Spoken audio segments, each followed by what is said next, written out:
What really happened with your host, Mike Rivero. You're listening to the Republic Broadcasting Network, where you'll find out what the Fukushima's going on.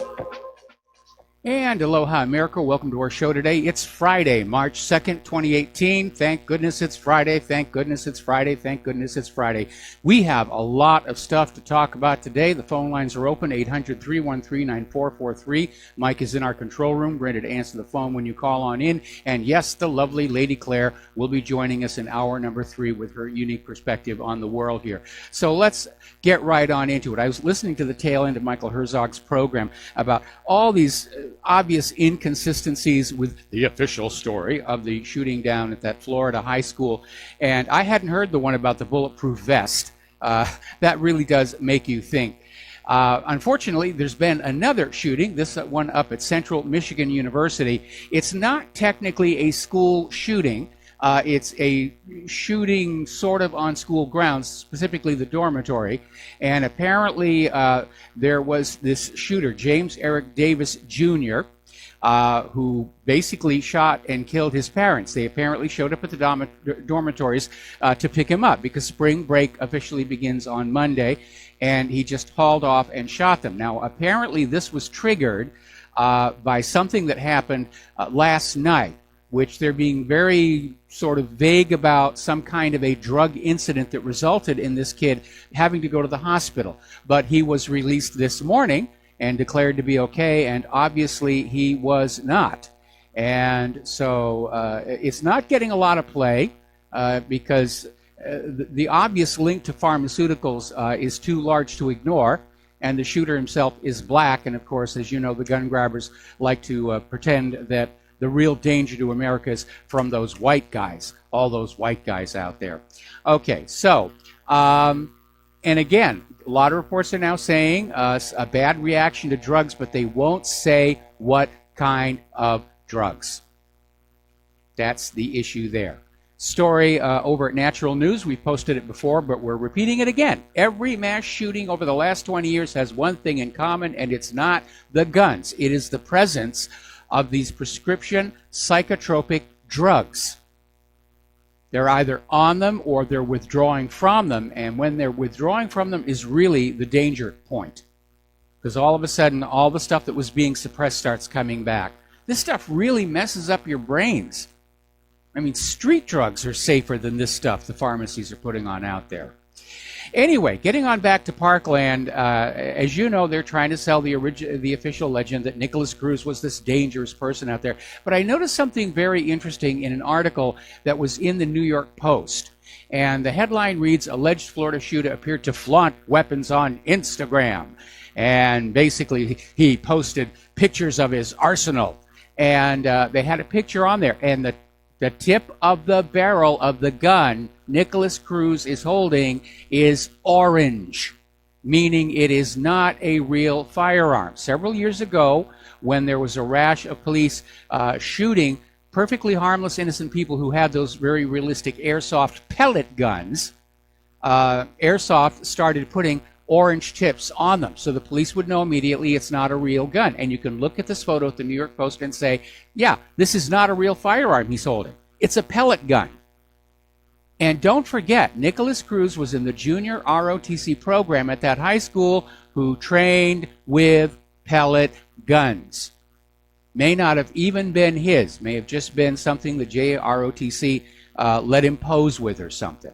Now, of course, the latest news is, I'd seen a clip, a still from this a while back, but the video itself has surfaced. This was a video that was actually shot from an overhead news helicopter. It's circling the building, and it just happens to catch 4 men running out of the back of the building, lugging heavy duffel bags right after the shooting. And there's this truck that pulls up. It's backing up to meet them, and they throw all the duffel bags in the back of the truck. 3 of the men hop into the back. The 4th one gets into the passenger side of the front, and it just tears on out of there. And these guys appear in the video to be dressed in black. So it looks to me like these are the real shooters. They certainly match the description of that teacher who saw one of the shooters and said he was dressed in black, head to toe, no identifying marks, mask over the face, body armor, firing a gun she had never seen before. not an AR-15. Everybody's seen the AR-15. Another story, this was out of BitChute. Apparently, classmates of David Hogue are saying that he shouldn't be in our school. He's actually 25 years old, and he's from California, and we did have that earlier report that he did, in fact, graduate from Redondo Union High School. He's in the yearbook and everything. He's a fake. He's a crisis actor. Now, as you know, the gun grabbers are out there. I think they understand this may be the last time they can even hope to get away with this kind of nonsense here. And as a matter of fact, I was talking to a neighbor who is very active into modern firearms, and he's angry. I've never seen him this angry. You know, he says it's obvious this whole thing is staged. We're going to do a shout out now to our on-air affiliates who are just now rejoining our network. Ron Paul has come on out questioning why Donald Trump, who was so pro-gun during the campaign, is now all of a sudden shifting back the other way, turning into a politician. He's taking on the NRA, the conservatives, and the Second Amendment. And Ron Paul says he can't see how this is a strategically beneficial move for him, and it isn't. And maybe Donald Trump has just decided he's going to be a one-term president. But this is another betrayal of his voting base. He's not going to win in 2020, even if he runs. A lot of people went to a great deal of effort to make sure that he, instead of Hillary Clinton, got into that Oval Office. And we're not going to go through that same effort again in 2020. What would be the point? Trump did not keep his promises. Now then, we posted to the front page of whatreallyhappened.com a link to the full text of House Resolution 5087, the assault weapons ban of 2018. And they're applying assault to just about everything that has a semi-automatic action and detachable magazines. In fact, about the only gun they're not trying to ban are muzzle-loading black powder guns, and I'm sure they're thinking about getting those somewhere. Story coming out of Investment Watch blog, a quote by veteran U.S. Navy SEAL Dom Rasso.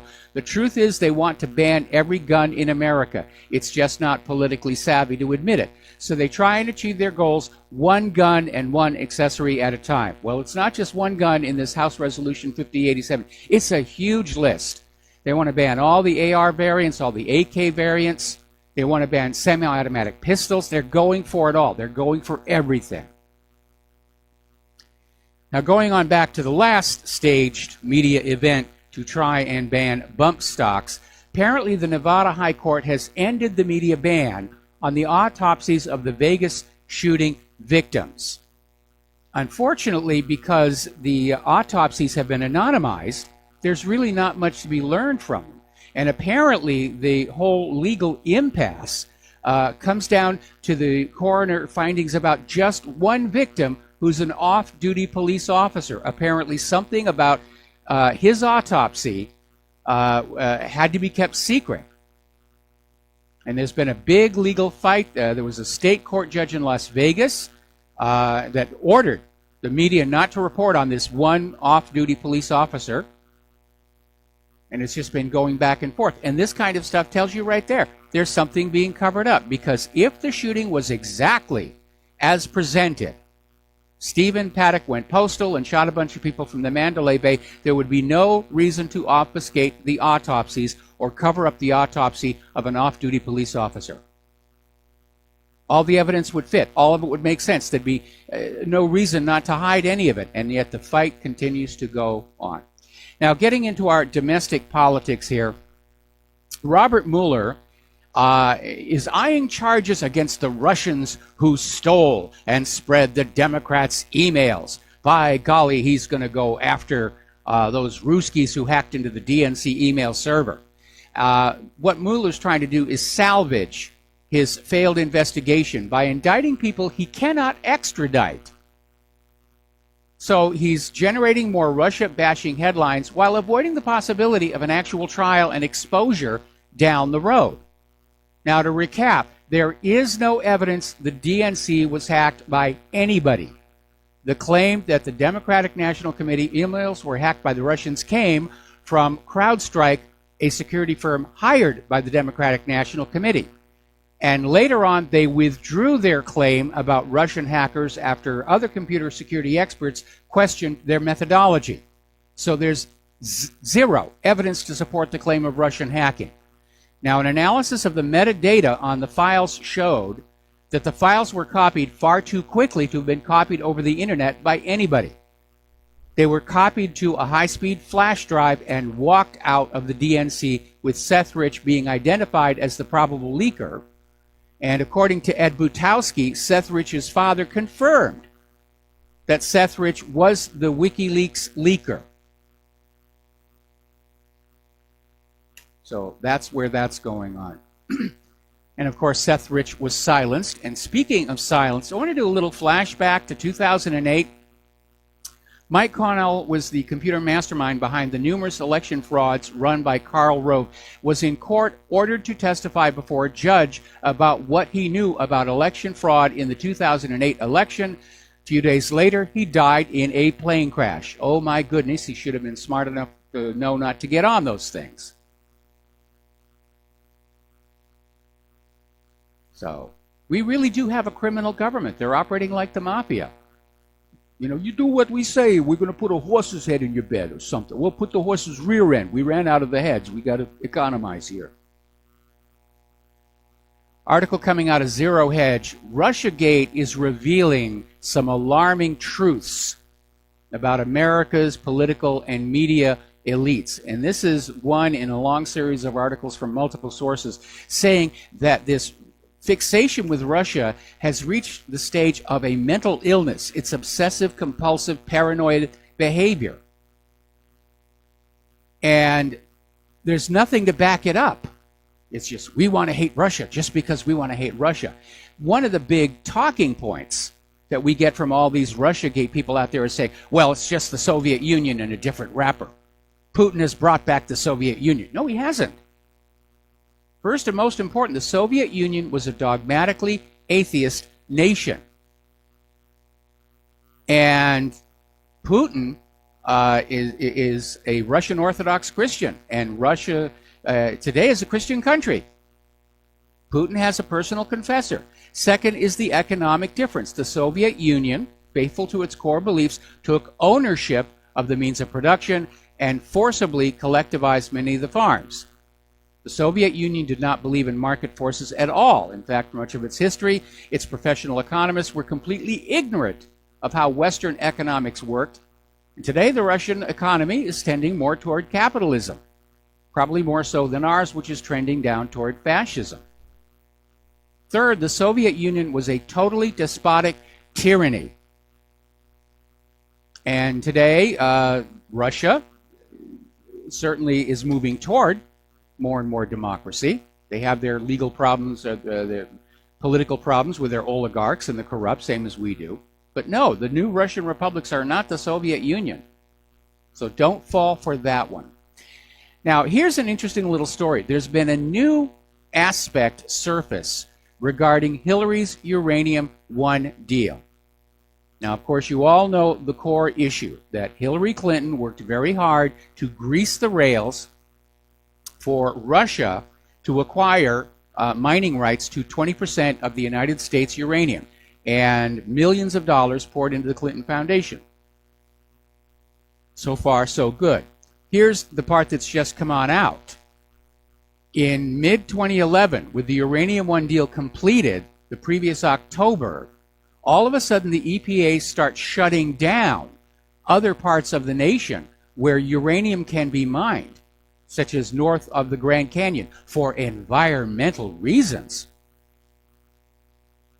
Right now, between the EPA shutdowns and the Russian acquisition of that uranium, the United States is having to import 90% of the uranium it needs for power stations and nuclear weapons development. And there's a strong circumstantial case that this was done to sweeten the Uranium One deal for the Russians. We're going to let you mine the uranium and sell it back to us, and we'll guarantee the marketplace by shutting down more of the domestic supplies of uranium. And remember, now, this happened before with the Grand Staircase Escalante Monument.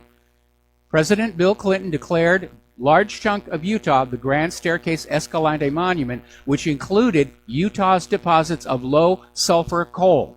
And once those were locked away from the American people and American companies, they had to start importing low sulfur coal from over in Asia from people who just happened to be really good friends with Bill and Hillary Clinton.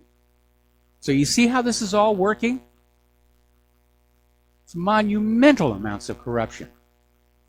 Now, Tucker Carlson is out there pointing out that FBI Deputy Director Andrew McCabe, Peter Strzok, and Page knew about the Clinton emails on the Wiener laptop 1 month before they mentioned it to James Comey. Now, Tom Fitton over at Judicial Watch is saying that they want to find out why the FBI waited weeks to act on that laptop. Well, because Hillary was running for president, and they didn't want to have yet another scandal erupt. She was the anointed one. It was her turn. No matter what she and Bill had done in the past, it was her turn to be president here. Now, as you know, the FBI is stonewalling on releasing the information it has about that secret Comey-Obama meeting. And basically, a lot of people have said, this is raising questions of integrity and public trust, and the FBI said, no, they don't. The fact that we're stonewalling shouldn't make anybody question our integrity and our public trust. It's just taking us a long time to get all this material together. So anyway, the DCNF under the Freedom of Information Act requested records of all meetings between Comey and Obama, and this was, by the way, after Obama had left office and was no longer in any kind of a government position, and James Comey was having these secret meetings with him. So obviously, yeah, we'd like to know what's going on there. And the FBI is stalling. He's still trying to pretend that they're honest and integrity. They've got integrity, and they're the good guys. We're the good guys. Those other people, those are the bad guys here. Now, as you know, there was a report yesterday on NBC, the National Broadcasting Castration, and the report was Trump was considering letting McMaster leave. And Trump is saying, no, that's not true. That's just more fake news, trying to keep everything confused by the corporate media here.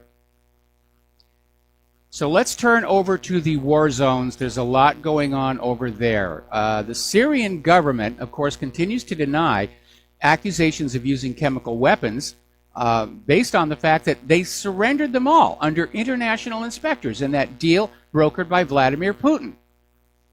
Now, according to SANA, terrorist groups in Syria's eastern Ghouta are preparing to stage an attack with the use of chemical weapons and then blame it on the Syrian Arab army.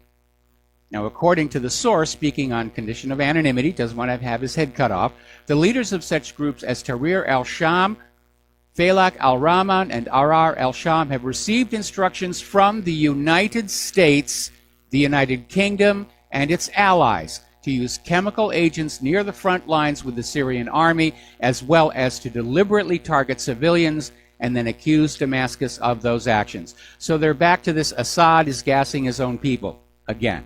Despite the fact that the last 4 times they tried that same bit of propaganda, it fell flat on its face. And again, if you want to figure out if you're being lied to, look for what should be there and isn't. And what isn't there is a reason for Assad to use chemical weapons, knowing it would open the door to a U.S. escalation. Assad is many things. He is not stupid. He's the last person that will use chemical weapons in Syria. And don't forget, it's been proven before. The rebels have used chemical weapons and tried to blame Assad for it. This is just more of the same. We're going to take a break for commercials, and we will be right back. Aloha, America. Welcome back to the show here. And apparently a Lebanese newspaper claims that they have gained access to an email from the British Embassy in the U.S., which reveals that Washington, D.C. has a plan to disintegrate Syria. break it up in little tiny pieces and make it go away. Now, if you'll remember, yesterday we had a story about how these 5 regional powers, including, Great Britain and the U.S., Saudi Arabia, Jordan, got together in January to draw a new map of the Middle East, which does not include either Syria or Turkey. So these 2 pieces of information are lining up. And obviously, the independent Kurdistan was an integral part of trying to start breaking Syria up. Now, Russia is saying that the United States has about 20 military bases set up in Syrian Kurdistan. And, of course, the Pentagon is denying it and saying, that's silly. Why would Russia even think that we're doing anything like that? Really, I mean, it's absurd. It's absolutely absurd. All right, let's take some phone calls. David in San Francisco, aloha. Welcome to the show. What's on your mind? Oh, Michael. Yeah, I'm glad you're bringing this up. I think I've mentioned to you before, I believe that the pipelines coming out of the Golan Heights are a big issue in breaking up Syria, but just as you were laying it out there a few seconds ago, you probably remember Lord Mountbatten. And after World War II, the British and French and I think the Dutch had the Middle East as colonies, and they had to get rid of them.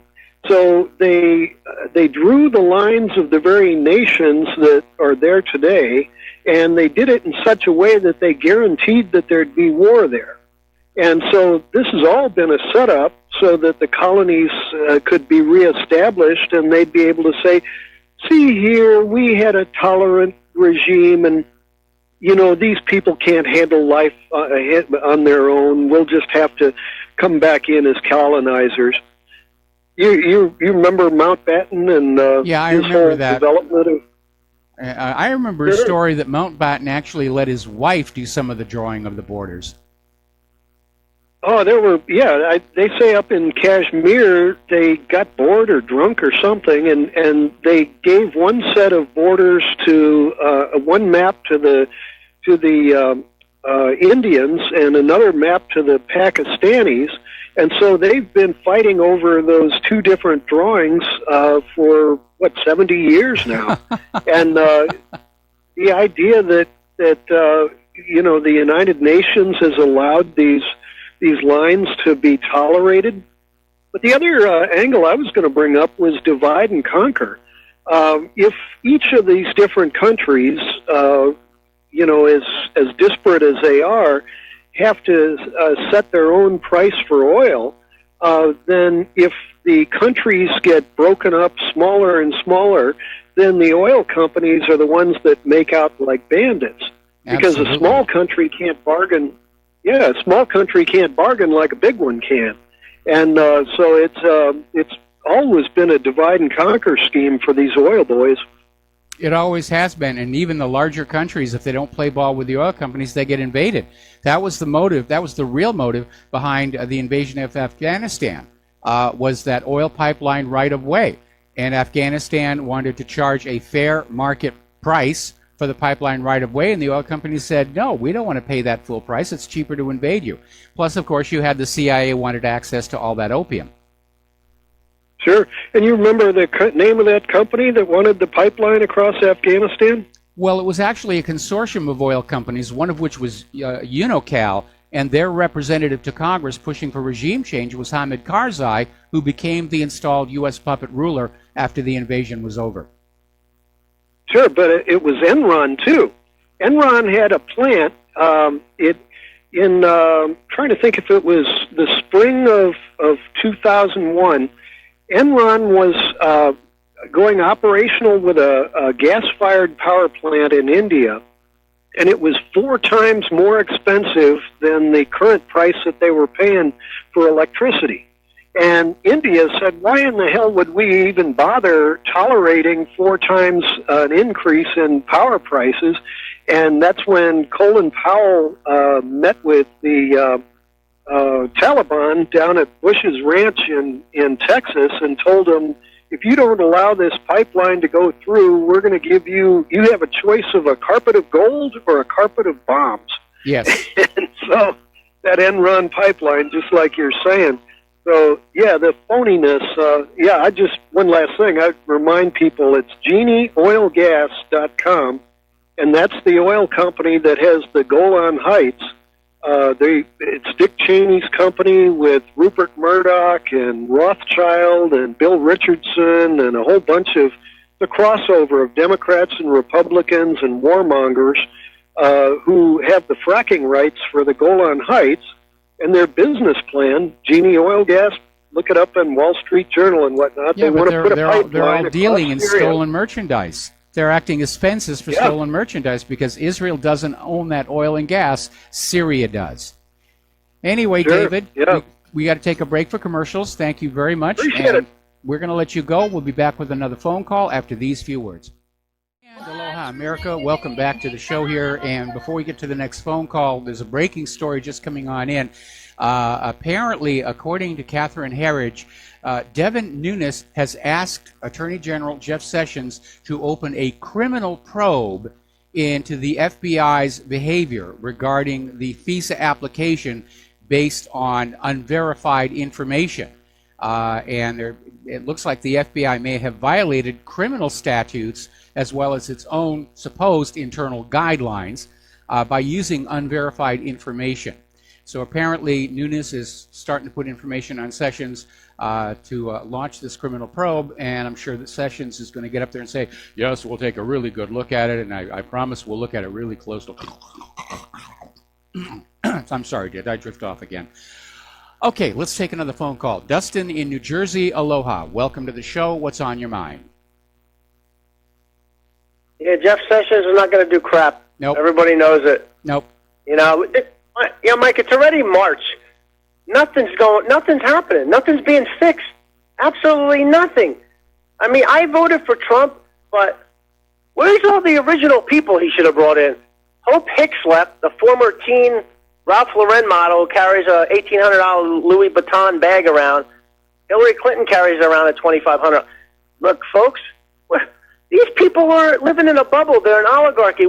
They don't care about us. No, they don't. They don't care about us. No, to them, we're just cattle. We're human capital. We're livestock. We're the herd. We're the proletariat. We're the great unwashed. They see themselves as a separate species, and that's not a new attitude. Andrew Carnegie openly proclaimed that the super rich were actually a different species of human beings and had no obligations to the other species, was very, very elitist. It's almost like H.G. Wells predicted in The Time Machine, the splitting of the race into the Morlocks and the Eloi.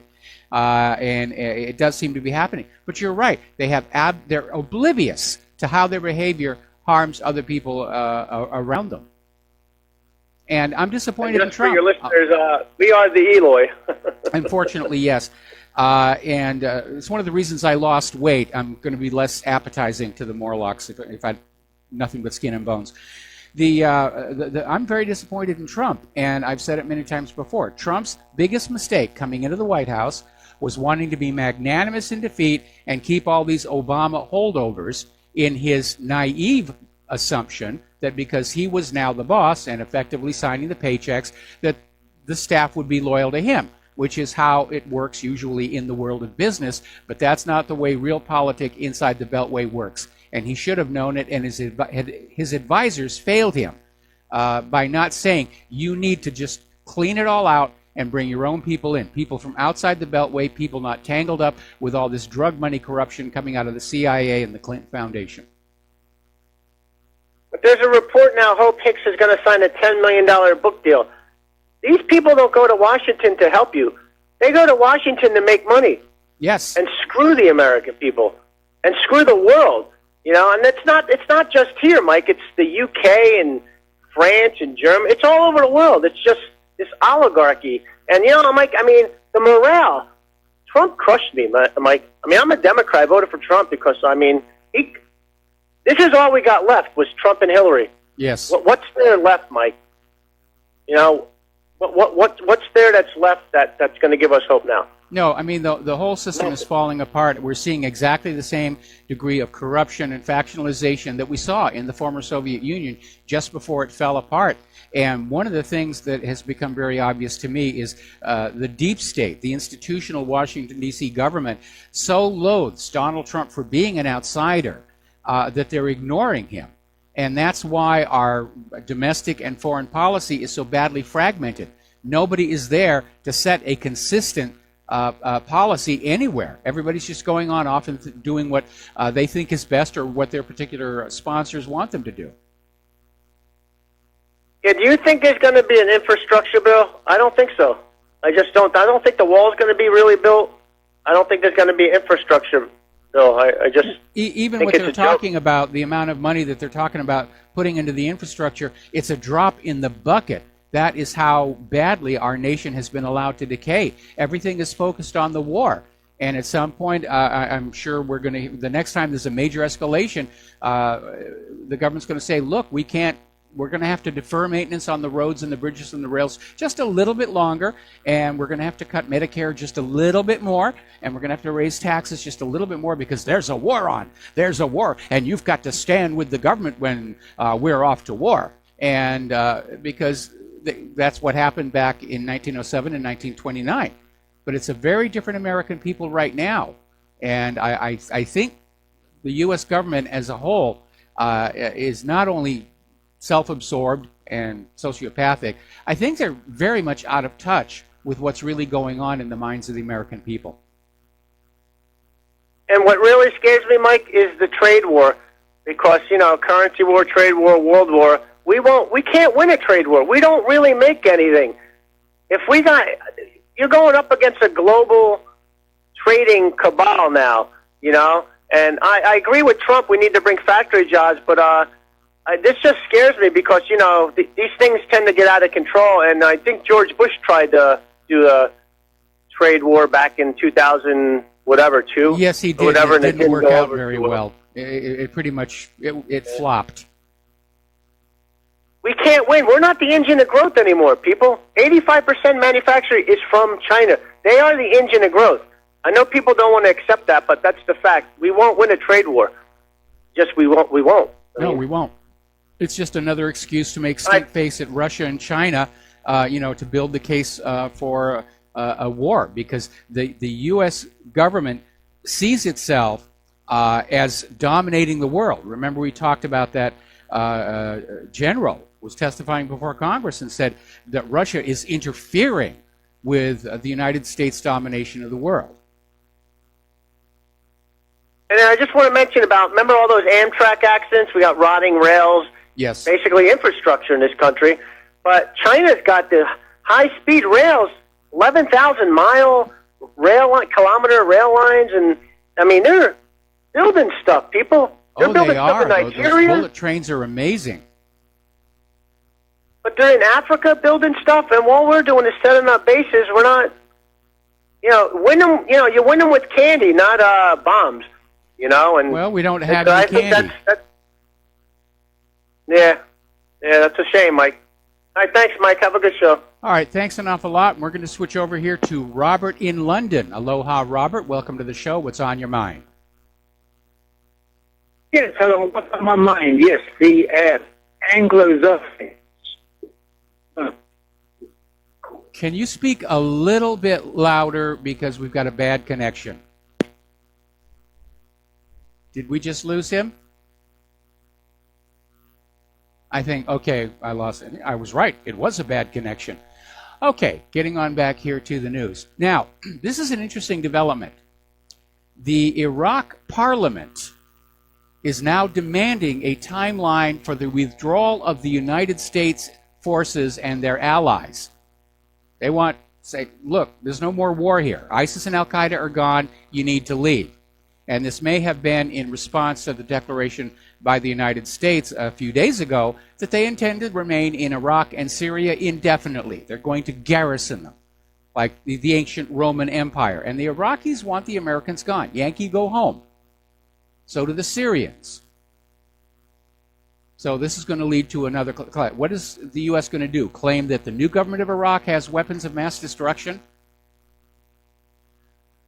Now, over in Israel, they're already talking about the upcoming war with Lebanon, and apparently Major General Yaakov Barak is out there saying that a major goal of the next war on Lebanon will be to kill Syed Hassan Nasrallah, the head of Lebanon's Hezbollah resistance movement.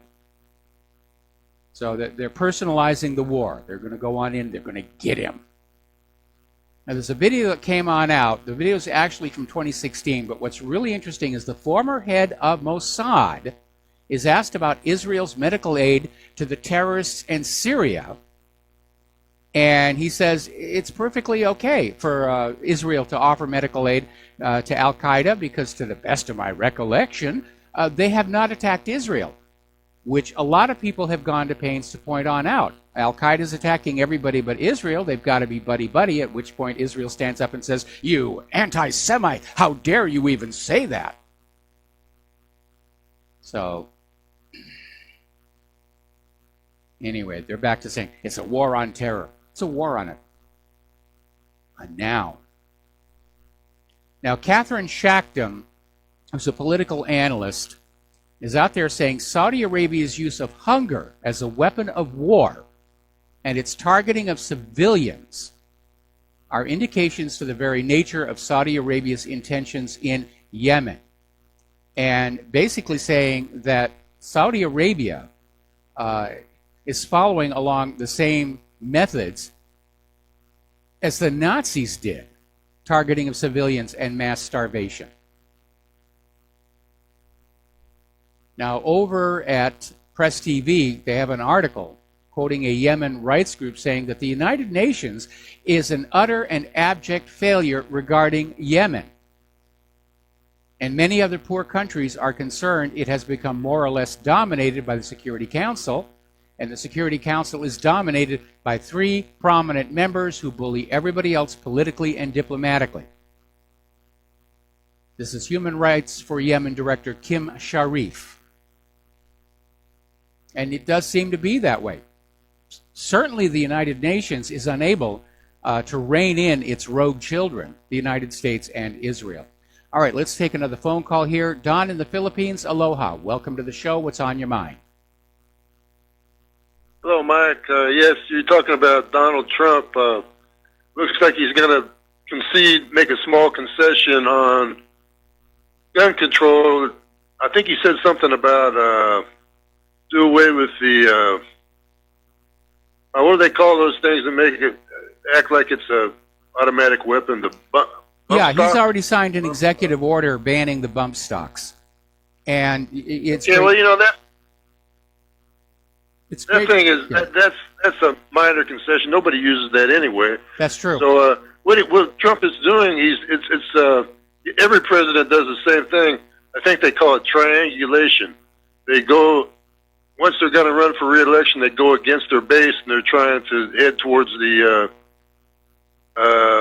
middle, and somehow, because the base has nowhere else to go. Who else am I going to vote for? Am I going to go vote for the Democratic candidate? No. So the other thing, you might lose some of his voters just stay home, but they won't. They're still going to vote for Trump, most of them. So that's what they do. I think they call that triangulation, don't they? Well, they do. I mean, Trump appears to be moving centrist and trying to appease everybody, and he may think that that's going to help him in 2020. But unless he comes down hard on that election fraud issue, it's not going to work. What's really interesting are the developments coming out of the California Democratic Party. And my instincts are telling me they're getting ready to float somebody for 2020 who's a Democrat from California. And that's why the Democratic Party in California, they refused to endorse Dianne Feinstein. They're opposed to laws that punish boycotting Israel. So there's something going on dynamically within the leadership of the California Democratic Party. Yeah, I don't know what's going to happen in the election, but your caller, Dustin, was talking about the high-speed trains. I remember when Trump unveiled, when he first got elected, I think he was talking about this is going to be our infrastructure plan. And he said, why can't we have high-speed trains? We need at least 1 or 2 high-speed trains in America because look at China. We're falling behind the rest of the world and everything. And this was a couple of years ago when he first got elected. Maybe when he first won the election or something. Yeah, but unfortunately, the United States doesn't know how to build this stuff anymore. We've got this light rail project here in Hawaii. It's billions over budget, years behind schedule. They've already had to replace major sections of the tracks because of engineering failings. They've had to replace the cars because of engineering failings. I understand the similar system they're trying to build up in California is having the same kind of problems. The people who actually know how to make these things have already been lured away to other countries to build things for them. We turned our back on manufacturing 30 years ago. Do you think those manufacturing experts just sat around hoping for a better day? No, they left for greener pastures. And our schools today are not producing people who can actually make this stuff work. Yeah, we're going straight down the drain, Mike. Okay, I'll let you go now. Thanks. All right, thanks an awful lot. Yeah, we are going straight down the drain. And all the politicians can think of doing is grabbing what they can on their way out the door. It's amazing. Okay, the Marine Corps is now shifting its training to cold weather fights against the potential of having to fight against Russia or North Korea. They're pulling back on this desert training because we're running out of wars down there.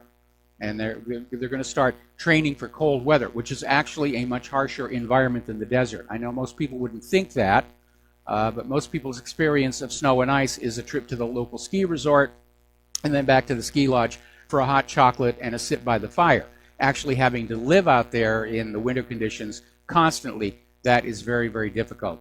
And you need a lot of calories to keep yourself warm. You need a lot of fats to keep yourself warm. And I've mentioned before that margarine was actually a wartime food that was created to satisfy the civilian market because all the real butter had to be sent to the troops in Europe to get them through the winters. Now, the Pentagon is predicting that if we go to war against North Korea, there'll be 10,000 U.S. military casualties in the early days. Now, the Pentagon is saying, doesn't mean we're going to war, but we felt we should actually start to look at some of this stuff here. And yeah, if you look at the losses during the start of the Korean War, back in the 1950s, they were fearsome on both sides. It wasn't like, get into a jungle war in Asia. Every time we do, it's a disaster. That's what happened in Vietnam. That's why we were not able to prevail in North Korea. It's a tough environment. And the other side has the home court advantage, which is why we keep hearing all this talk about a decapitation strike. Just send in the robotic vehicles and get all those nuclear warheads, which is a dangerous, dangerous gamble. We'll be right back after these words from our sponsors. Aloha, America. Welcome back to our show here. We've got a caller on the line. Mike in Chicago, aloha. Welcome to the show. What's on your mind? Yeah, aloha, Mike. Okay. There was a mystic name. Her name was kind of strange. Baba Vanga, B-A-B-A-B-O-N-G-A, from Bulgaria, of all places. And supposedly she became blind. I don't know the whole story about it. I became aware of her at some point and was looking into it a little bit. And supposedly, she predicted 9/11. She passed away. She's been gone before 9/11, and before Obama too. And then also some kind of an incident with a Russian submarine. She predicted that. But anyway, all of her predictions are not 100%. But I understand that she's 80%. All right. So here's the one that I was going to bring up. She said Obama was going to be the last president, in one of her predictions. She predicted he would be a black, which he was, and he would be the last, president. So anyway, Trump got in, and, everybody's like, oh, boo-hoo, if anybody was paying attention to Baba Vanga, that one may have not come true. But on the other hand, the way I think about this a little bit, I think Trump is an outsider. Well, I know Trump is an outsider. He's not a politician. He never was. That's why we voted him in. We wanted the insiders out and the outsiders in. Okay? Now, I appreciate you calling on in, but, you know, we're not the kind of show that gets into psychic prophecy, no matter how accurate it claims to be.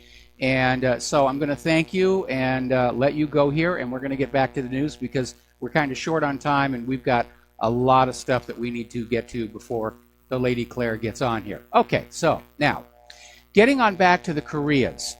We're hearing all this tough talk about we may lose 10,000 people in North Korea, but it'll be worth it. Easy to say when it's not your kids. We've heard all this talk about a decapitation strike, where the U.S. is just going to not bother with an actual invasion on the ground, but just go on in and bomb North Korea from the air, hopefully getting all the long-range missiles and the nuclear warheads. That is a dangerous gamble, because once North Korea is under attack, there's no reason for them not to use their nuclear weapons. Now, here's where it's getting interesting. Remember how buddy-buddy North and South Korea were at the Olympics, and everybody saw it as a positive sign? Everybody's talking reunification. President Moon Jae-in of South Korea has informed President Trump that he's sending a special envoy to North Korea, ostensibly as part of his effort to broker talks between the United States and the North on ending the nuclear weapons program. Maybe, maybe not. Maybe they're going up there to make the reunification a done deal, at which point the U.S. has no justification to go into North Korea any longer. We'll be back after station identification. Aloha, America. Welcome back to our show, hour number 2. The phone lines are open, 800-313-9443. And we're almost seeing a replay of 2002 in the corporate media. Remember back in 2002, the corporate media, led by the New York Slimes, came on out there and declared that these aluminum tubes being sent to Iraq could only be used for making nuclear weapons. Well, in point of fact, the aluminum tubes were for medium-range rockets that Iraq was allowed to have. But they kept saying, but they could be used for nuclear bombs. They could be. And we're saying the same thing again today. You've probably heard over the last few days about how North Korea is sending equipment to Syria with which to make chemical weapons. Oh, horrible, horrible North Korea, horrible Syria. And then you find out what they're actually talking about, and it's things like valves and thermometers and acid-resistant tiling. But the fact of the matter is, these are materials that could be used for many applications. Medical facilities, the production of candy, all kinds of civilian purposes. And the attitude of the corporate media is, well, they could be used for weapons of mass destruction, therefore that's what they must be. I mean, can you imagine if North Korea was exporting screwdrivers to Syria, and the corporate media says that's proof that Syria is building nuclear missiles because everybody knows you need screwdrivers to build nuclear missiles. That's how absurd this all is. It's just more of this war propaganda to get everybody hyped up and ready to throw their babies under the North Koreans' bayonets. And you should go back and take a look at the real history of the start of the Korean War and how many people were killed on both sides. Now, I know TV tried to romanticize it a lot with the TV series MASH about how, oh yeah, it was pleasant, it was okay, and there was a little violence out there somewhere, but you know, we were the good people and so forth. That isn't it. The portrayal of war in the corporate media, entertainment, very rarely are you getting something that approaches reality. Oliver Stone, of course, one of the films that made him a famous director was Platoon. Then you had The Deer Hunter, and then you had Full Metal Jacket. Those are a lot closer to what's going on, as opposed to some of this other war glorification that's out there. Now, there's an article, was over in Aletho News, basically saying that the United States of America is not just a superpower, it's the world's sickest warrior state. And it has neither conscience nor empathy for anybody else on the world, which is the defining quality of the sociopath. We're the rogue nation. We're the aggressor. The corporate media keeps saying, oh, we have to do, we have a duty to protect. We must go in. Weapons of mass destruction. Assad's a cruel dictator. Gaddafi's a cruel dictator. We just had to go on in. No, we didn't. We could have minded our own business, and we should have, because we're on the path to a war that we are likely to lose. Now, as you know, Putin in the Russian State of the Union speech came on out and basically announced a whole new series of pretty amazing weapons, 6 new state-of-the-art strategic weapon systems, and he ended up by saying our military superiority is the only guarantee of global peace, which is unfortunately alarmingly close to that billboard you see in the background of Dr. Strangelove when they're trying to take the Air Force Base Peace is Our Profession. But Putin's message could not be clearer. The West needs to stop provoking a war we don't want and which we cannot win. No one will win it, except the bankers. Putin took off the gloves, and he's saying, don't start this up. It's going to be a mess on both sides. The U.S., of course, is now saying, it's a bluff. Don't worry about it. We can invade Russia. We can attack Russia. Putin is just bluffing. They don't have that stuff at all. Remember what Russia did to the USS Donald Cook? I think that tells us that in some areas, some important military areas, Russia has in fact moved ahead of the United States of America, and for a very simple reason. Weapons development in the United States is a business, a money-making business. And like all the other money-making businesses in the United States, it's producing junk. Bad weapons, bad vaccines, bad software.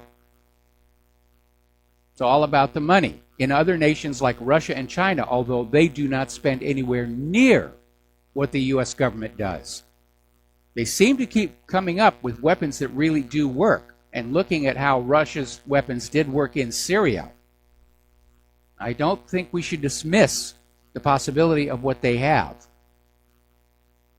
Now, the Pentagon has come on out and said, we are fully prepared for a Russian nuclear attack. Well, sure, they got lots of bunkers.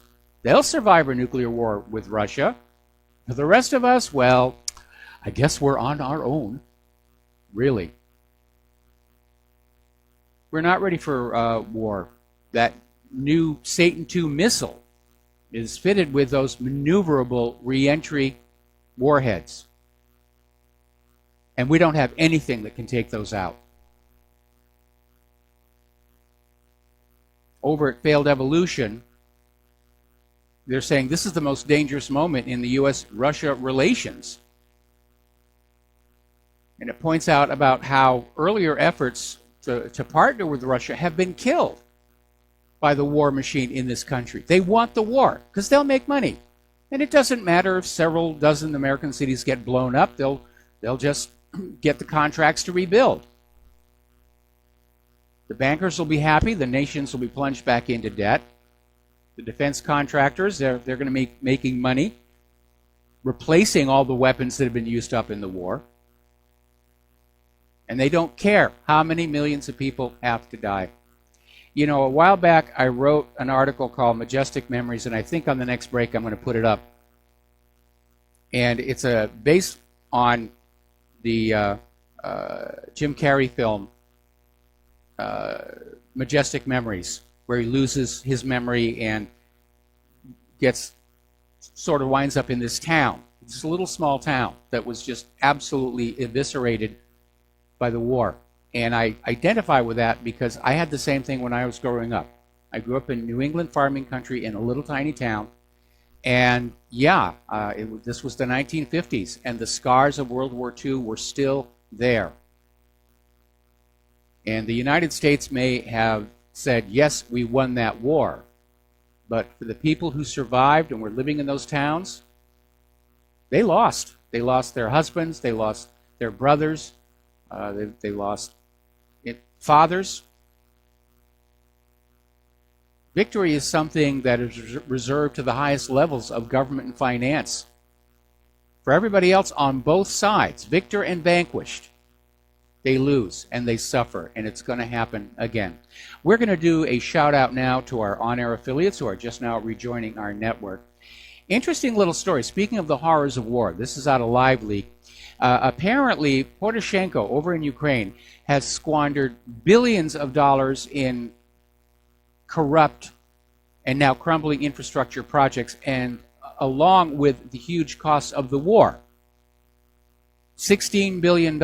And under the streets of Kiev, down in the storm drains and everything, there are literally homeless teenagers, 100,000 homeless street kids in Kiev that are just living down there underground, subterranean lives. Many of them are sniffing glue, just trying to get by with all the stress and pressure. And it's just another reminder. The purveyors of war don't care about anybody but themselves, not even their own citizens. Look how many homeless we have in this country, including veterans. The money all goes to crony pork barrel projects and war, and of course, Israel.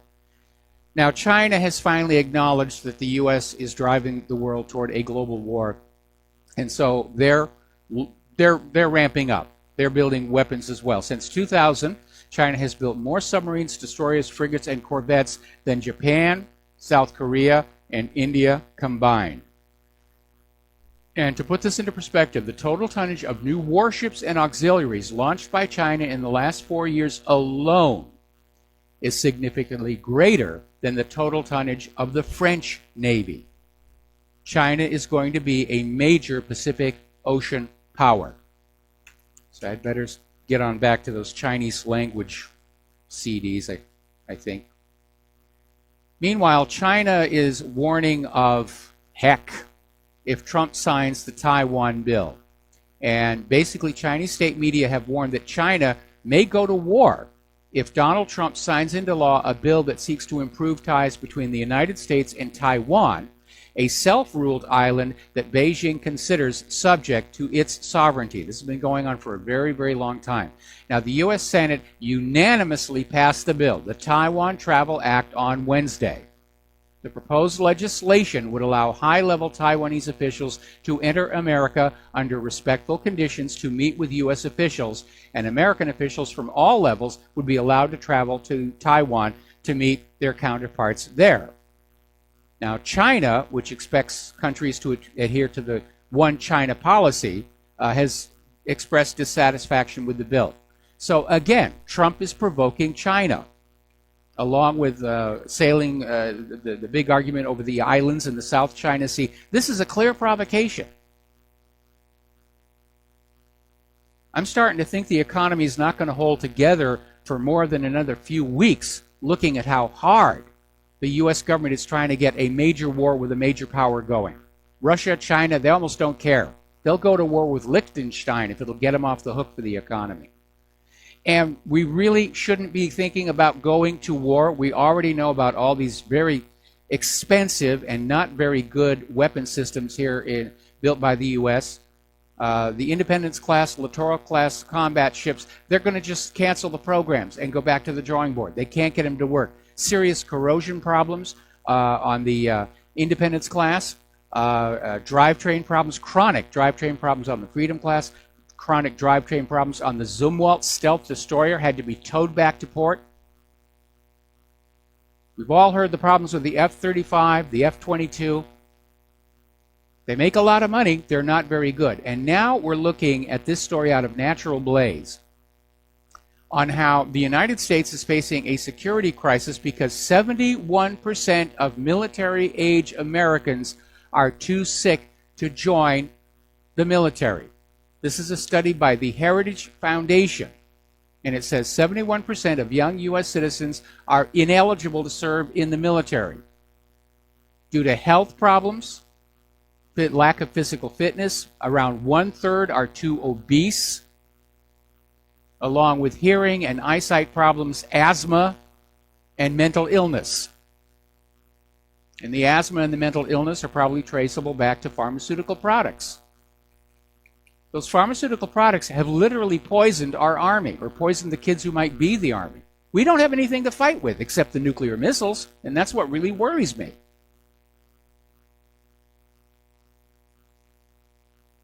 All right, let's talk about the economy a little bit. As you know, there was another up and down on the stock market today. It ended up close to break even, but earlier in the day it was down 300 points. People are spooked. Plunge Protection Team is still doing everything they can to keep it propped on up. Fingers are being pointed all over the place. A lot of them are pointing at Trump's trade war, the tariff announcement on steel and aluminum. Other fingers are pointing at the Federal Reserve, which has already announced interest rate increases for the coming year and the start of quantitative tightening, which is going to dry up the money supply. America's economy is in bad shape, and the stock market is hugely leveraged, along with being overvalued.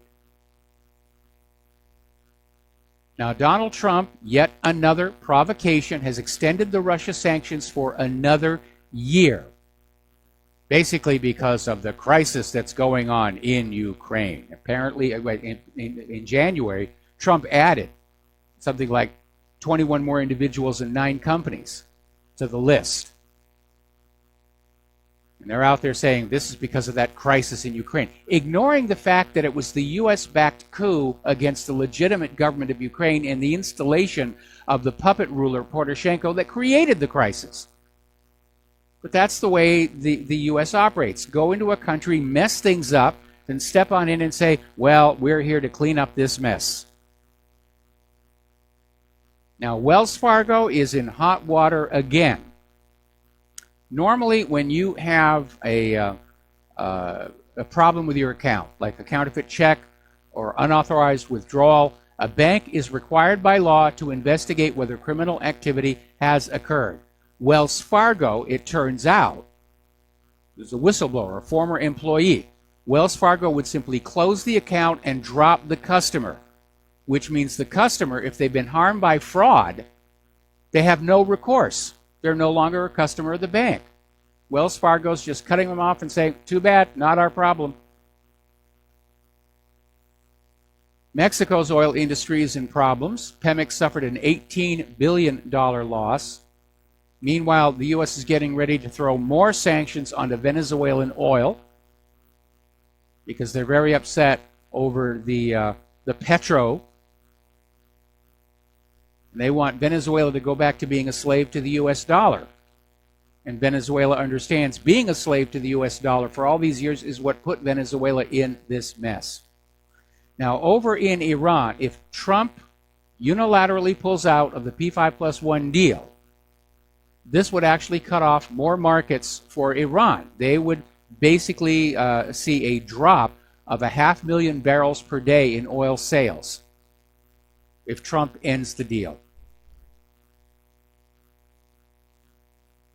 Now, getting on over into Europe, the Prime Minister of Czechoslovakia is out there saying under no way will they accept any migrants within the EU quotas. This is Prime Minister Andrej Babis in a speech to the parliament saying, no, we're not going to do this. They're looking around at all these other countries in Europe that have been destroyed by the refugee crisis. They're being turned in, they're losing their own distinct culture. I mean, considering everybody talks about multiculturalism, they're erasing all cultures. They're just blurring them all together. They're taking all the cultures, the French, the German, the Muslim, the African, the Somali, whatever, putting them in a giant blender and they're hitting puree. And they think that's an improvement on the world. And it isn't. People have a right to their own culture and their own sovereign borders. And you have people like George Soros, who's got more money than common sense out there, playing God with the rest of us. Nobody elected him to go on out and reshape the globe to suit his own imagination, his own fantasy. Now, House Minority Leader Nancy Pelosi, you're not going to believe this one. She's attacking Trump over the arrests of what she describes as law-abiding illegal aliens. And she issued this statement saying, yet again, the White House has reached into our communities to indiscriminately detain scores of hardworking, law-abiding immigrants. Now, Pelosi has already admitted that she's aware half of those arrested have criminal records. And they're all in the U.S. illegally. They're not law-abiding. The instant they set foot across that border, they are not abiding by the law. But Pelosi needs them to vote Democratic. They're literally giving away our country that we the people built, generation after generation. They're bartering it away to get a few votes to stay in power. Okay, we're going to start with a phone call. I'm going to have to take you through the commercial break. James in Ohio, aloha. What's on your mind? Hi, I wanted to remind people that the idea of taking displaced populations and putting them into an area that was already populated is a Stalinist tactic for social engineering. He would move the residents of an entire town that had a different culture and history into a new town that was already populated, and the two cultures would destroy each other, and the state would fill that void that culture previously filled as an agent of social cohesion.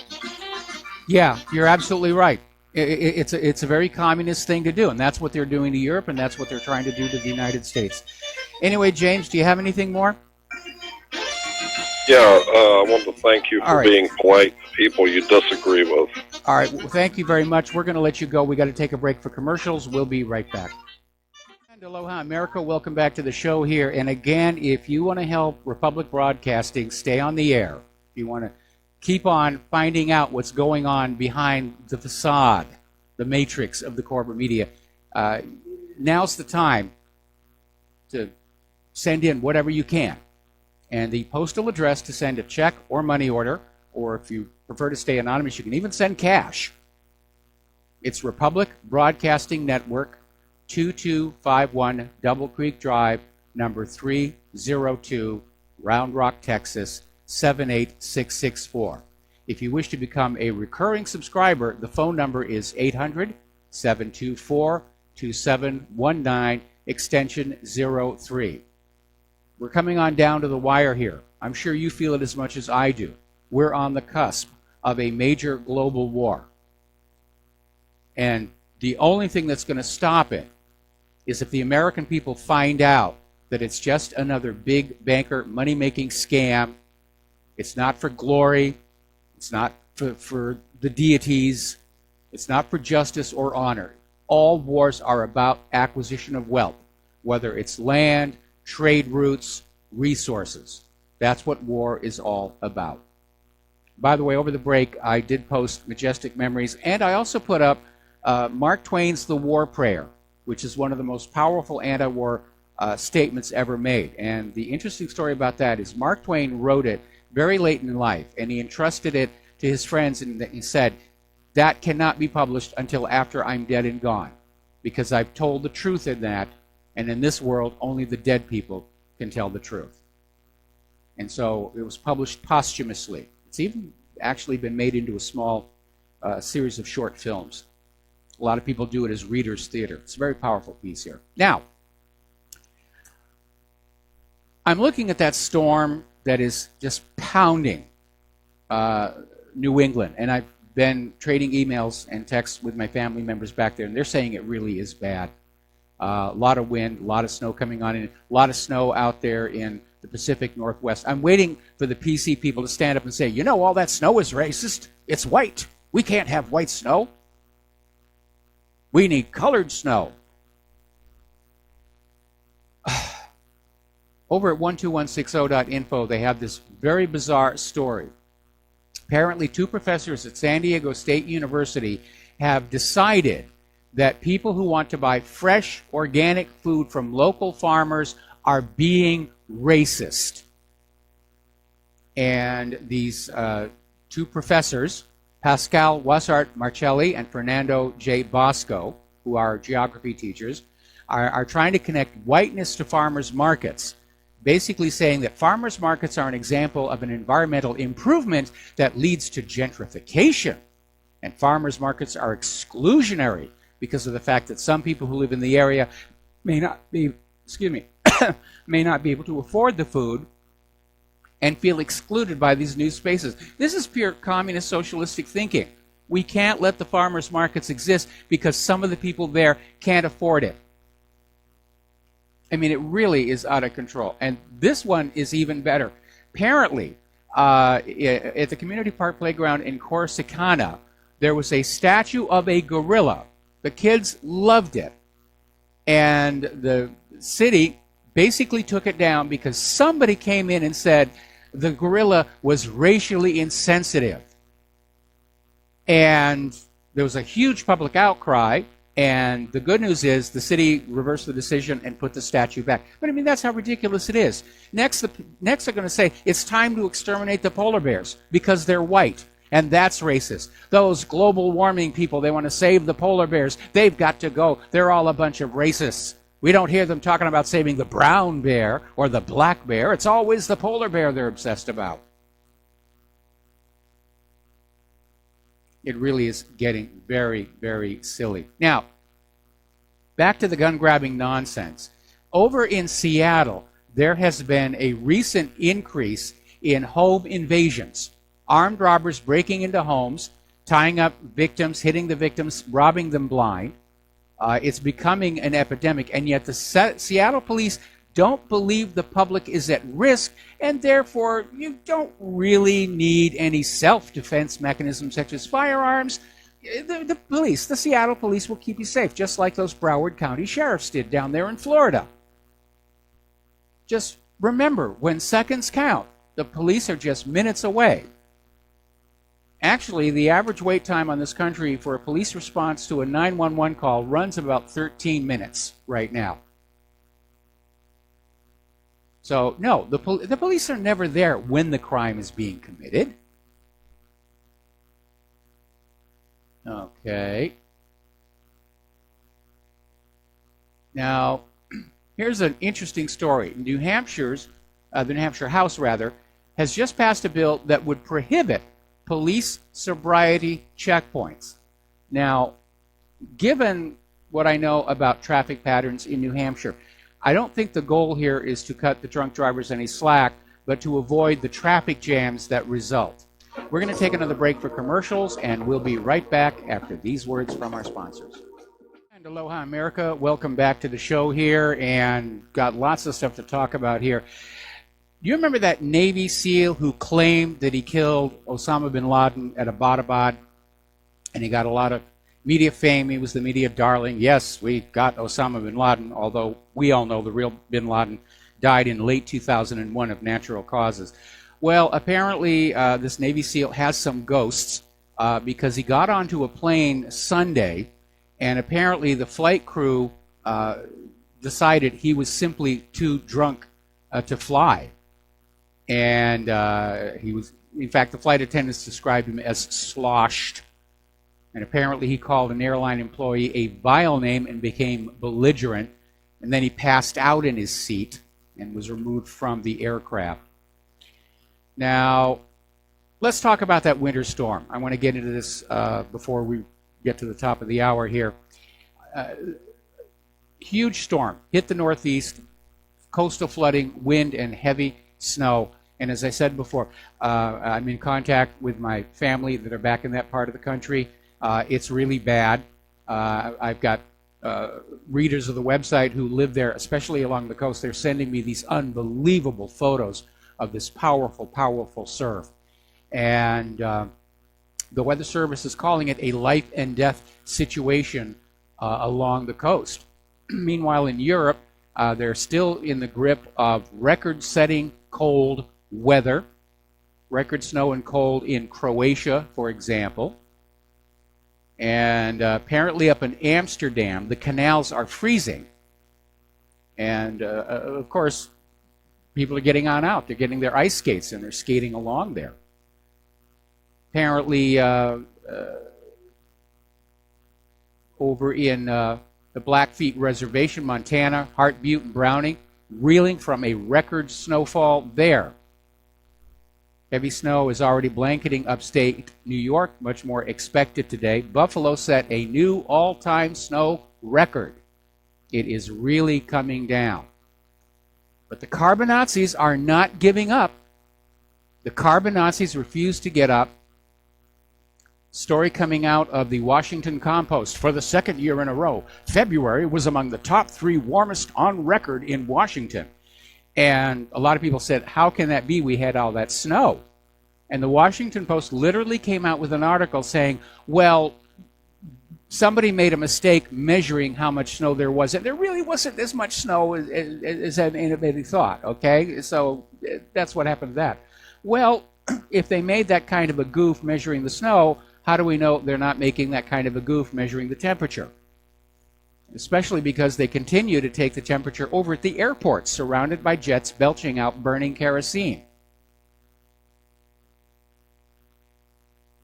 And they're back to now trying to claim that all of this snow and ice is being caused by human-caused global warming.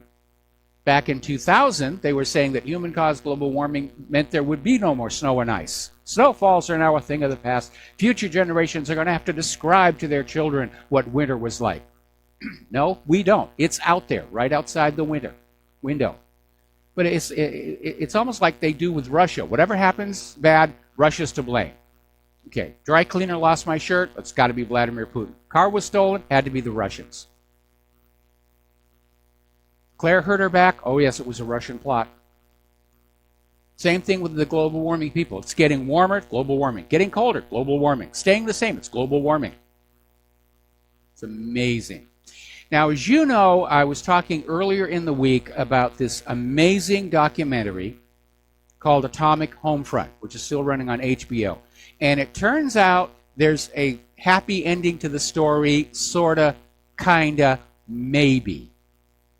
On the 1st of this month, the EPA admitted that maybe it isn't safe to keep Manhattan Project radioactive waste in the ground in an suburban area, and they're offering to dig up most of the waste and get it out of there.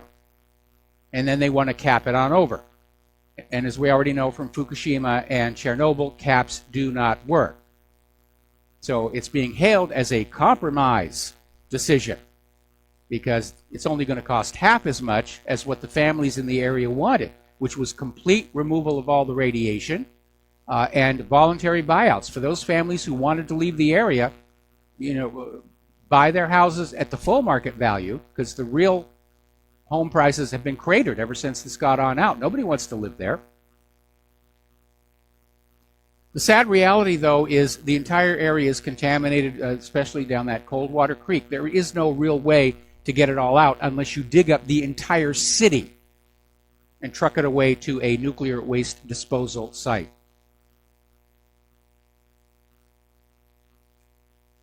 Meanwhile, out here in the independent media, the purge has begun. Apparently, YouTube is out there just shutting down channels. Bombard's Body Language, Sargon of Akkad. YouTube has terminated the account of the InfoWars bureau chief. By the way, did you know that the legal definition, the threshold for an anti-monopoly lawsuit under the Sherman Act is for a company in question to possess between 70 and 80% market share in the industry? YouTube's market share is at 75%. So there's an argument there that it's time for a Sherman Act lawsuit to break them up. Now, getting on over to what's going on, InfoWars has an interesting take on this. The hard left is trying to drive all Trump supporters off of the internet before the November elections because they understand that the independent media did control the dialogue going into the 2016 general election. We overcame the corporate media. Corporate media was pushing Hillary, Hillary, Hillary. They failed miserably. And now they're trying to silence us because they don't like the fact that people are standing up and saying, I don't agree with your candidate. I don't agree with your policies. I don't agree with your platform. This really is a war right now that we are fighting. And unfortunately, the big money is all on the side of the liberals. This banning and censoring is getting so ridiculous. Apparently, Facebook threatened Babylon Bee over a CNN story that Snopes rated as being false. The problem is that Babylon Bee is a known satire site. They write humorous, satirical articles.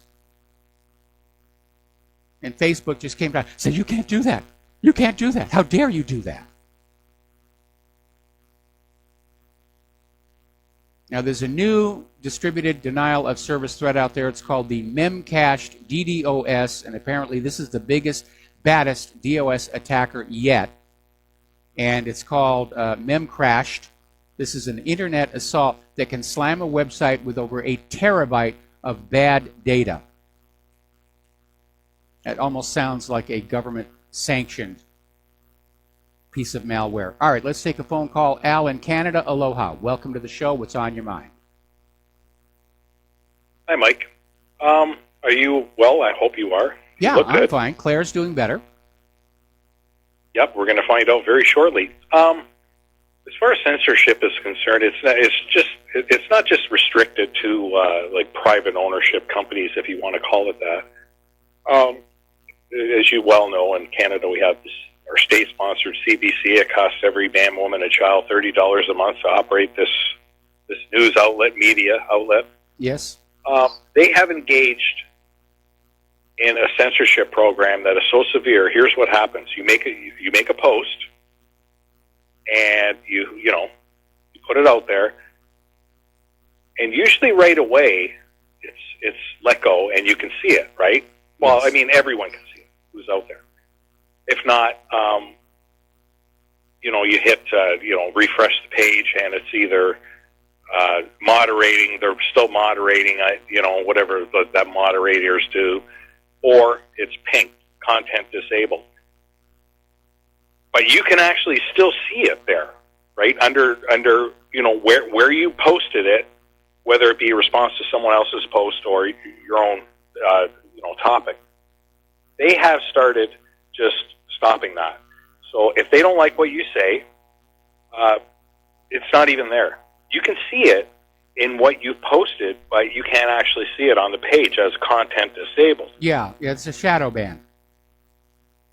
Yep, and it gets worse, Mike. If you post something that people don't want to hear or see, or I should say, read, now they've actually done the same thing as well. So it's not just content disabled; it's actually not there anymore. Yes. It's like it never happened. The cleanse, the purge, as you said, right? Well, I got an email from somebody. And we're paying for that. Yeah, ultimately we pay for all of this stuff. But I got an email from somebody saying that over on Twitter, following the shooting down at the high school in Florida, that people that were coming on out, casting doubt on the official story, and there'd be a whole bunch of retweets and comments, and all of a sudden the entire dialogue, discussion would simply vanish. Mm-hmm. Yep. I know exactly. I've seen that with my own eyes like a couple of years back on the CBC. Well, they actually took away like 20 of my comments, gone. Yes. But not just content disabled. They were still there. Just no one else could see them except me. But now they're playing that different game. Or here's another one. When you log out, all your comments disappear. You think they're there, but they're not. There's another one. What is that called? Shadow banning as well, Mike? I don't know about that one. I've heard from other people that they were surprised that they would post a bunch of comments on Twitter. They would log out. When they'd log back in, they were all gone. So apparently certain individuals are being targeted. I don't even use Twitter anymore. I don't use Facebook. I don't use YouTube. Twitter at all, Mike. Yeah, and of course, we have all these new alternatives popping up, and we need to start switching over to them and basically starve the beast. We now know that Facebook and Google and Twitter are just as corrupt as ABC, NBC, CBS, CNN, NPR, and so forth. We shouldn't pay attention to them anymore. I'm actually surprised that people pay attention to them now, especially like people like your age and my age, where it was just 30 years ago. None of this existed. It just wasn't there at all. Yes. And now it's just, you've got to be a really special kind of ignorant to realize that a lot of this stuff is just absolute nonsense. It's there for a reason. Well, but YouTube allows videos from like these white nationalist groups to get up there and scream and yell, and maybe it's just because those groups aren't a threat to the power structure, or maybe that's just another piece of propaganda to demonize the white people. But there's no question that these corporate social media platforms are all compromised and controlled. It's there to keep that pot stirred up. That's all it is. Divide and conquer. It's there to keep everybody all stirred up. The ones that, Mandela and Gandhi and John Lennon, they all had a few, like one thing in common. All they wanted was peace. There's no profit in peace for these people that have hijacked the world. That's Not exactly just the United right. States, the world. War gives you an opportunity to make a lot of money very, very quickly. And if you study the history of World War II, there were these so-called captains of industry, and I even make mention of that in the Majestic Memories article. These were businessmen who volunteered to be a captain of industry and help manage the logistics for World War II, for which they were paid something like $1 a month. It was kind of a near volunteer situation. But at the end of the war, these captains of industry basically destroyed all the paper records of the inventory, and they grabbed all that surplus war material and they sold it off, and they became instantly very, very rich. Bankers and war profiteers, they go hand in hand. Thanks a lot for your time, Mike. I appreciate it. Just go back and reread that article. All wars are bankers' wars, and I guess I should repost that to the main page as well. Mark in North Carolina. Mark. Aloha, Mark. Welcome to the show. What's on your mind? How you doing, Mike? I'm doing fine. Mike, hello? Yes, you're on the air. Oh, yeah. Okay. Mike, I was thinking yesterday, I think it was yesterday when he made that, or the day before when Vladimir Putin made that statement about the nukes. And I understand where he's coming from, because he has to make it clear Russia is prepared to defend itself to the max if possible. But what I was thinking also is, unfortunately, things are just getting worse and worse. The neocons and the other globalists are driving us closer and closer to oblivion. And because that's what a war between the United States and Russia would be. And I was thinking, I've called and told you this before, they have their bunkers ready, the elitists, the so-called elite. They have their bunkers ready. Now, you said we should just bury them in the bunkers. I don't agree. I believe if it really starts in Russia, if it starts getting hot, let's say it won't start right away with nukes. Let's say it starts in the fields of Syria with U.S. and Russian forces facing off and shooting at each other. We know at that point it won't be long before it starts leading to the nukes. At that point, patriots have to find these bunkers and we'll have to wait till they glow. You're on the air. We're still hearing you. Yeah, okay. Okay, we have to wait till it happens, till the nukes are just about ready to fly, and then we have to stop them from going to those bunkers. And patriots should go into those bunkers because at least then, if there's anything left of this planet, decent people are going to inhabit it, not these vile creatures who are, I'm even beginning to believe David Icke, that they're part reptilian, that they should... Well, all I can say about that is good luck finding the bunkers. I mean, we know where some of the really big ones are located, but you can bet they're going to be surrounded by armed military, and you're not going to be able to get at them.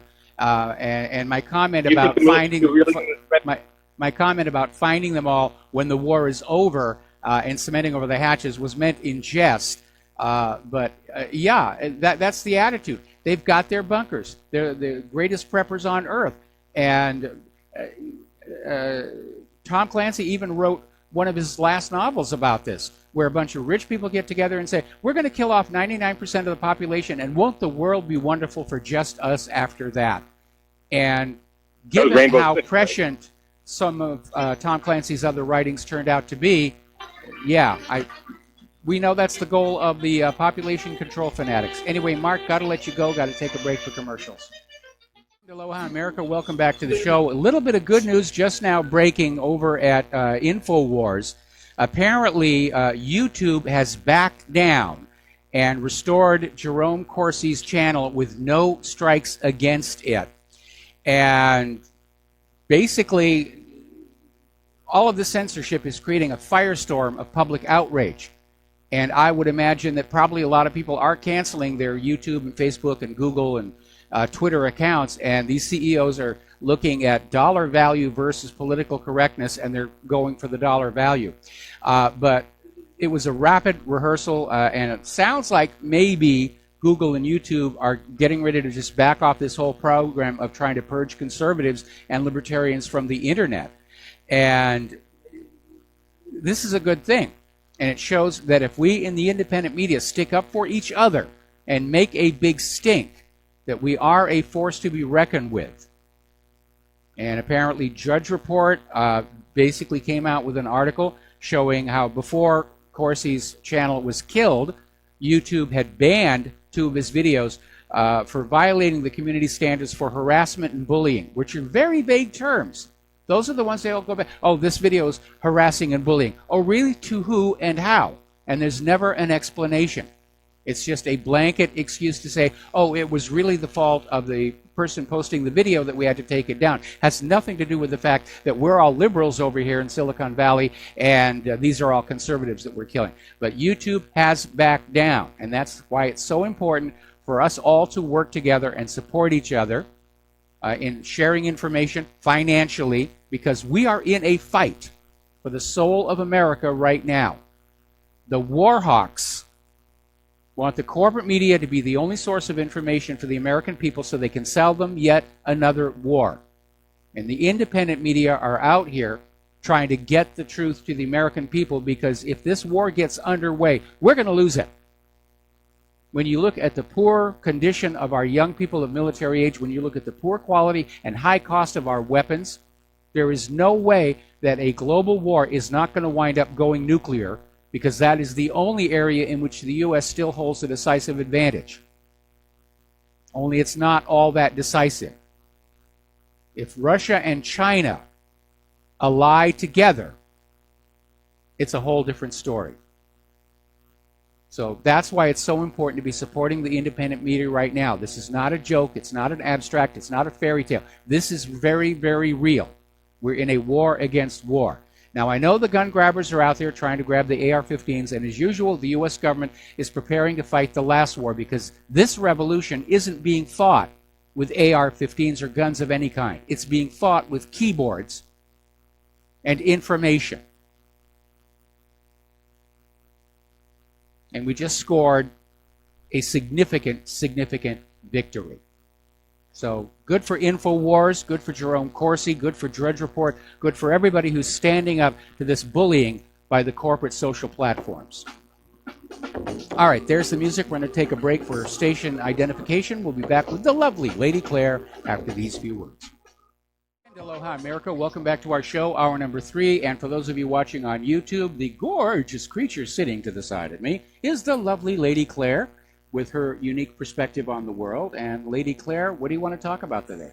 Well, I would first like to talk about what's going on in Ghouta, a subdivision of Damascus. And France has joined the U.S. and Britain in threatening with possible airstrikes if there are further chemical weapons used in Syria. The only problem with their perspective is it's not Assad's people doing this. Why would he do this and gas his own people when they are so close to a victory against the jihadists? It just makes doesn't make no any sense. It never made any sense. Yeah. And this is just the updated version of Saddam has nuclear weapons and he's going to attack us in 45 minutes, blah, blah, blah, blah, blah. Right. Yeah. Folks, how many more times do you have to be lied to until you're ready to stand up and say, this government is lying to me to get my money, to get my children for their wars? It's just insane. And apparently the Takfiri terrorists have turned the enclave of Ghouta into a launch pad for mortar attacks on the Syrian capital. And the Syrian army is desperately trying to throw them out with Russian help. And and it's weird. It's the same old story. Foreign-backed militants have released chemicals into the areas close to the government airstrikes. Then they video it. Oh, government people are bad. They did this. Well, that's no why snipers sense. are preventing civilians from leaving Ghouta along the humanitarian corridor. They want the civilians to get killed so they can say, look what Russia's doing, look what Syria is doing. Yeah, and this comes to us from Sputnik, and there was an observation by a Russian Major General, Vladimir Zolotukhin.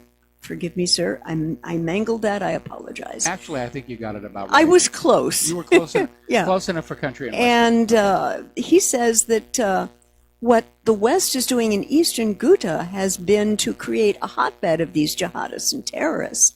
And they're using civilians as human shields. They're preventing them from leaving. So even though the timing for the humanitarian exodus is there, people still can't get through. No, they can't. And it's a tragedy. And Mike, whichever nation state is supporting these rebels, read U.S., U.K., and Israel, they're supporting a crime against humanity, period, end of discussion. Yes.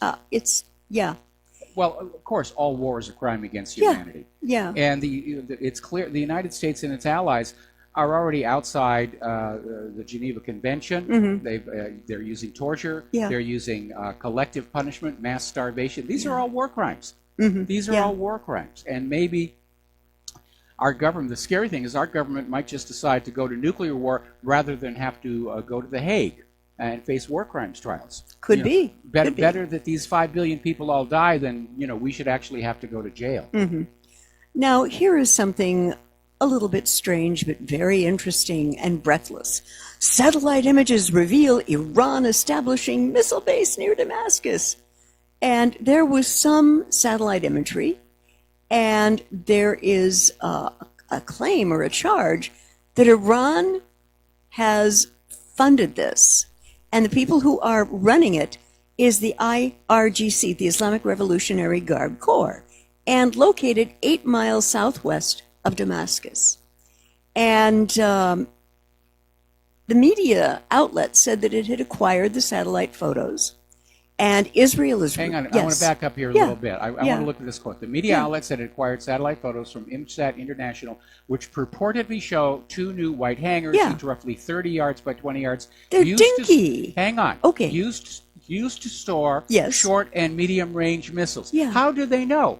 Those satellites cannot see inside those warehouses. And I would like to get everybody into the Wayback Machine to when Colin Powell was showing all these little blurry photos to the United Nations and saying, this is an Iraqi decontamination vehicle, and this is an Iraqi chemical weapons factory, and this, and when they got done smashing up Iraq and they went on in there, what they found was the so-called biological weapons factory was a bakery, and maybe it was a bad bakery, but it was a bakery. Yeah. And the so-called decontamination vehicles were just ordinary fire trucks. And the other logic questions I've got to ask, Mike, why in the name of Sam Hill would Iran build a missile storage base in Syria where the country is still struggling for its own stability and its sovereignty? Those missiles could easily be captured and turned back against Iran. And by the way, I've looked at those photos very, very closely. I don't see anything that looks like a missile launcher. Okay, and that would be the other thing. I mean, you would want to have these stored logically close to the mechanism you're going to use to set them off. Absolutely. And the Israelis can call these hangars anything they want. But at the end of the day, you've got to have the missiles in proximity to the launching facility. I didn't see anything that looked like a launching facility. Do you remember when well, first of all, let's do a quick shout out to our on-air affiliates rejoining the network. Do you remember, again, back in the propaganda run-up to the war with Iraq, and they put out these photos of these trailers with some machinery on them and said, these are mobile biological weapons laboratories. And of course, anybody who knows anything about the handling of dangerous chemicals looked at that and said, no, there's none of the necessary safety equipment. And the online shields came back and said, well, Saddam doesn't care if his scientists die. They represent a significant investment in training. As it turned out, those trailers were hydrogen generators for weather balloons. And that was known at the time because Iraq had bought those from Great Britain. But they look mean and nasty, Yeah. and the U.S. government, assuming that Americans are idiots, put those pictures out there and said, Yeah. these are mobile biological weapons. Like, this is more of the same. Mm-hmm. Yes, there are some buildings on this piece of ground. We don't know what's in them. And I'm not going to take the word of anybody in the corporate media or the government that they're housing Iranian missiles. Mm-hmm. They could be food warehouses. There's a lot of hungry people in Syria right now. Yeah. And the Iranian government and military may be many things. Stupid isn't one of them. Yeah, same logic applies. Iran does not want to be attacked. They're not going to do anything that is going to allow the U.S. to say, aha, the war is on. Yeah. Same thing with Assad. Assad is not going to gas anybody in Syria because he knows that will open the door to a major U.S. escalation. Right, right.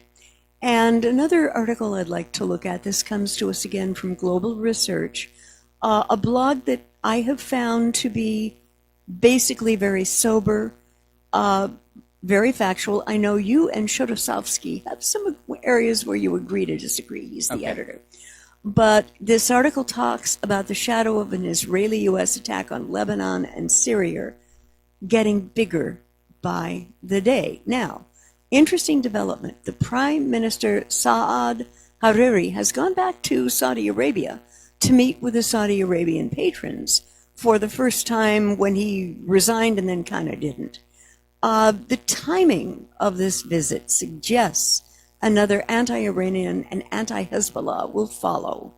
And we don't know. Will Hariri issue another statement accusing Iran and Hezbollah of destabilizing Lebanon to add to the war rhetoric coming out of Israel at the same time Lebanon is making a military agreement with Russia? Hello. That's very, very dicey. Well, you know, Israel's already talking about a new war against Lebanon and specifically targeting the head of Hezbollah. Right, right. Yeah. Oh, and you were talking about the Iraqi parliament demanding a timeline for U.S. withdrawal, right? Yes. Well, it's going to be a little problem because the U.S. has said we're going to stay there forever. You know, we're not leaving. Well, like I said, what is the U.S. going to do? Claim that the new puppet rulers of Iraq have nuclear weapons and they're going to attack in 45 minutes? But it gets better. It gets better. Do tell. Who are you going to call when you want the U.S. out of your country? Muqtada al-Assad, or anyone remember this guy? I do. He was the guy who forced the U.S.'s hand in the original SOFA agreement between Iraq and the U.S. And what is he doing these days? He is a busy guy. And what he did have, he was in charge of what was called the Mahdi Army and was virulently anti-American. And he stated that if the U.S. violated the SOFA agreement by staying one day longer than stated in the document, our military would be sitting ducks for his Mahdi Army. So we got out of Iraq for the moment, and then ISIS came in and became the reason to go back. But let me get back to Muqtada. He's been a busy guy. Isn't it amazing how ISIS always seems to show up in the countries the U.S. wants to go into? And this was an article that most Americans didn't probably see because it was in the Baghdad Post, even though it was in English, January 18th, 2018. The Sadrists are revealing a new coalition ahead of this year's May 15th election. And the article went on to state that the Istiqlal Party, affiliated with the Sadrist movement, revealed on Thursday details of the coalition as it is formed for the coming elections.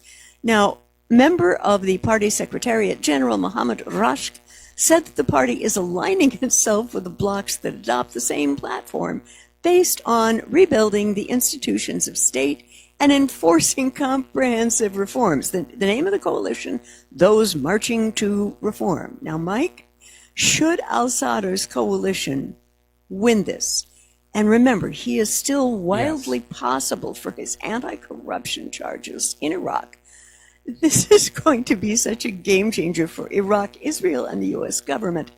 It's an oh my gosh moment. I guarantee you, if al-Sadr wins the election, the U.S. will say he's got Saddam's nuclear weapons. Yeah. He knew where they were hidden. In Iran. In Iran, and he's got them back, and he's a threat. And we have to just, gosh, it's terrible to have to go back and reinvade Iraq for how many times has it been now? 5, 6? Something like that. Yeah, the U.S. is not going to back off. They're stuck. The U.S. government is stuck. They've gone way too far down this war path. Mm-hmm. They can't just say, bad idea, turn around and head back, because the U.S. economy would implode instantly. Yeah. They painted themselves into a real corner, and unfortunately the rest of us are going to get splattered with all that red paint. Yeah. Apparently, I'm going to bop over to Israel now. Israeli police question Netanyahu in third corruption case. Ooh, they grilled him for 5 hours today on his possible role in a far-reaching bribery scandal. Now, it is the first time that Netanyahu has been investigated in connection with this case, which is said to be, I scratch your back, you scratch my back, positive news coverage for the Netanyahu family by the popular Walla News website, and et cetera, et cetera, et cetera. Now, right after this, Netanyahu is scheduled to depart for the U.S., where he is expected to visit President Trump at the White House on Don't forget, Monday. we're coming up on the APAC. Oh, yeah. You know, where Israel gets up there and say, you will help us get our enemies. But You here's... didn't want those teenage kids hanging around your home anyway. They're smelly, they're noisy. But here's the kicker. If this testimony becomes the tipping point on the way to an indictment for Netanyahu, if I were a betting human being, I would bet that the timetable for all planned overt, covert military actions against his neighbors in the Middle East, like the usual subjects, Lebanon, Iran, and Syria, to accelerate exponentially. And he is addressing AIPAC and telling them who their enemies are. We'll meet with President Trump, telling him who his enemies are. Later in the month, the Saudi Prince Salman, who I call the Butcher of Yemen, but I digress, will be coming to the U.S. to meet with the president and talk business. Now, he is expected in the U.S. from March 19th through the 22nd. There is a huge joint U.S.-Israeli war game in Israel simulating an intense bombing of Israel, which is set to start next week and will last for a couple of weeks. And Mike, my analysis and my sense of this is that should it appear that the excrement is about to hit the ventilation shaft due to Netanyahu's legal troubles, how convenient if he should decide to greenlight a false flag against any of the usual suspects, the countries I just named. He's got U.S. troops right in place. Well, that's what U.S. troops are for, bullet stoppers. Right? Because we've got to protect those precious Israeli kids. You know, that's what U.S. soldiers are for. And, you know, I just see the timing of this cascading into a very well-planned long war in the Middle East. Well, I don't know how well planned it is. In fact, this whole thing was supposed to have been over in 2008, according to General Wesley Clark. But there's no question it's accelerating, and not just on Israel's part. I was saying earlier in the show, you just get this sense of provocation after provocation by the United States against Russia and against China. And I'm sure that Russia's leadership and China's leadership, for the most part, I mean, setting the hardliners aside, they understand the best thing they can do is not respond to the provocation and wait for the U.S. to collapse, because that collapse is imminent. We're seeing the warning signs all over the U.S. economy that it's about to come apart. And want to go to another issue entirely, and this is President Donald Trump's continuing war on drugs. Well, it's the other people's drugs, not the drugs that are distributed. Not the CIA's no, drugs, no, definitely not. And he hinted at a much tougher policy toward drug dealers during a White House summit on the opiate problem. And I like that comment he made about some these other countries have a much tougher penalty and they have less of a drug problem. What a reversal from Obama, who literally destroyed our diplomatic relations with the Philippines over Duterte's treatment of their drug dealers. And apparently there's an unnamed senior administration official who said the president constantly jokes about killing drug dealers. And that's the quote you were looking at. Yes. Yeah, right. You know the Chinese and Filipinos don't have a drug problem. They just kill them. But during the event, Trump did not endorse the idea of death penalty. And I have to offer a word, and anyone in and around President Trump's inner circle, please, Portugal got rid of it. And they did it by providing counseling, and they turned the issue of addiction not into a crime, but an illness. They treated the illness.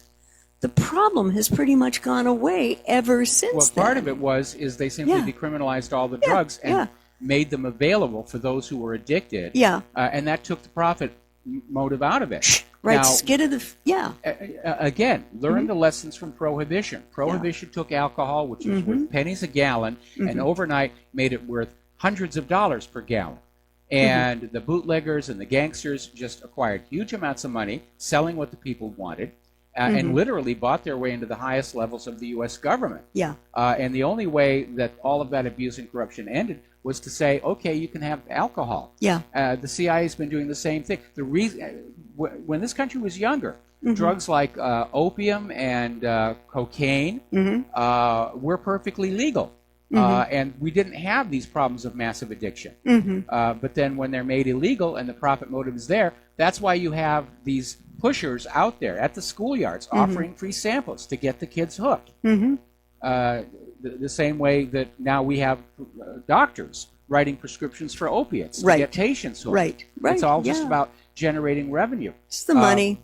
But if a drug dealer can't make a lot of money selling his drugs, he's not going to go to the problem of trying to hook new customers. It's just not worth his while. No, it isn't. And I need to go down to the Russian story that they have developed invincible hypersonic weapons. And so people are saying the government is not giving enough money for this. And the new DARPA director, Steve Walker, didn't want to talk about Putin's assertion, but told defense reporters that his team are working as they can to test a hypersonic missile before 2020, and that they need more help. What does that translate to? Money. They got their hands want out. More money. They want more money. Look, they're already getting more money than Russia gets. Yeah. Okay, they're not producing. Yeah. They're producing junk. Yes. Okay? And I know that the U.S. has been working on hypersonic aircraft going back to, that would have been the 70s. Yeah.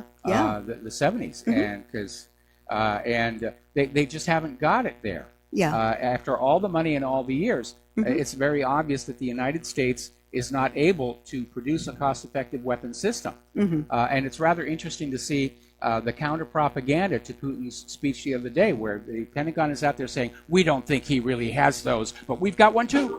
Yeah. All right, we've got to take a break from commercials. We'll be right back.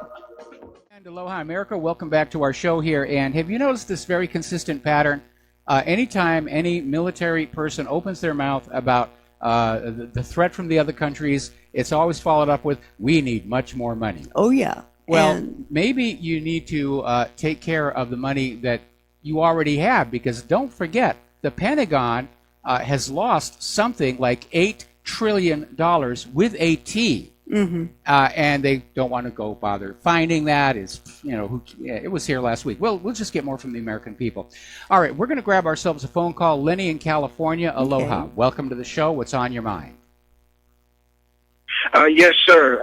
Russia and Putin's speech yesterday. Now, for all those in the pentagram who thinks that he's bluffing, notice he made this speech in the height of his election, which is coming up in a couple of weeks. So if anybody has anything to lose on the line, he does.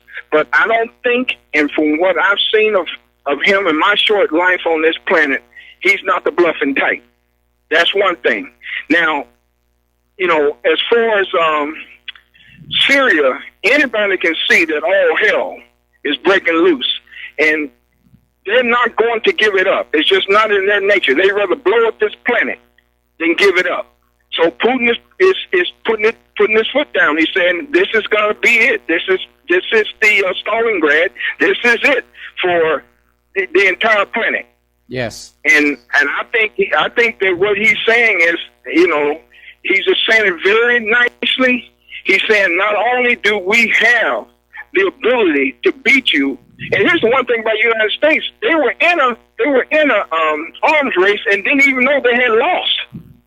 If you notice that, yes. They didn't know until he spoke. They had lost the race. Well, because the U.S. military-industrial complex didn't think they were in a race. we're the superpower. We can just take all the money and make all these junk weapons, and nobody will really care. And believe it or not, Harry Truman had to deal with the same thing in the years leading up to World War II. There was all this money being poured into these defense contractors. They weren't producing anything. They weren't coming up with things that were really useful. And when World War II really broke out, there was a scramble to start actually producing usable weapons and supplies. And it came dangerously, I mean, hair's breadth. The war could have gone the other direction. I remember when I was first getting into computers and computer graphics, one of the pieces of software I worked with was a battle simulation of Midway. And every time I ran it, the Japanese won. The only reason we won were these incredible strokes of luck, like this flight of dive bombers just stumbling across one of the Japanese carriers with the deck loaded with bombs and munitions. Just incredible stuff that happens like that. But getting on back to Putin, I agree with you. He doesn't strike me as the bluffing type. And again, go back and remember what that one Russian electronic warfare plane did to the USS Donald Cook, an Aegis destroyer. Absolutely paralyzed it. Apparently the crew was so traumatized they had to be rotated to other duty. And so obviously in the area of electronic warfare, the Russians are way, way ahead of us. And Lenny, real quick, I'm sorry. Go ahead. Okay, I have a thought to share, and I've shared it on the site. There is something very corrupt about the culture of the military-industrial complex in this country, that the top people, the executives of like a Lockheed Martin, Northrop, whoever the U.S. is buying from, think that it's okay to not deliver quality, to not deliver on time, and to not deliver when it comes to weapons that don't work as advertised. And I have said frequently that I think that should be cataloged as a form of sabotage against this country, and not the corporations paying monies for delay. I think that the people at the highest level of those corporations need to be jailed. Not forever, but for enough of a time that people in the industry would get the message, you don't do this to the American military ever again. Well, unfortunately, corporate law protects these CEOs until they're caught in a criminal action. You can't do anything about it. But again, it's what Eisenhower said. It is a complex. The defense contractors, they spread those contracts all over the country. They have all these members of Congress who are dependent on those military contracts to create jobs in their district. And so all of these members of Congress become lobbyists for the military-industrial complex, saying, no, don't investigate, don't penalize. Yes, they botched up this weapons system, but they'll do better the next time. And that's why it just keeps on being done over and over again. Yeah. I'm in agreement with you. Every time one of these companies comes out with a piece of costly junk, the program ought to be canceled. But it is all tied up in politics and spreading those defense jobs over the country. That's why they brought back the B-1 Lancer. That program had been scrapped. They brought back the B-1B. Remember, the F-111 was supposed to be a combination fighter-bomber. They never got that to work. Every time they tried to use it as a fighter, the wing root would crack. And so they just said, well, we can use it as a medium-weight bomber, so that makes it okay. I mean, it's just a mess hey, like Mike. that. Hey, Mike, just real quick, for me, the biggest message I took away from Putin's speech was the era of mutually assured destruction is over. Not only was Putin saying we can beat you, we can live to tell about No, it. what he said is the area of mutually assured destruction is back. Thank you for the phone call. We got to take another break for commercials. We'll be right back. Aloha, America. Welcome back to the show here. And Claire, your next story would be?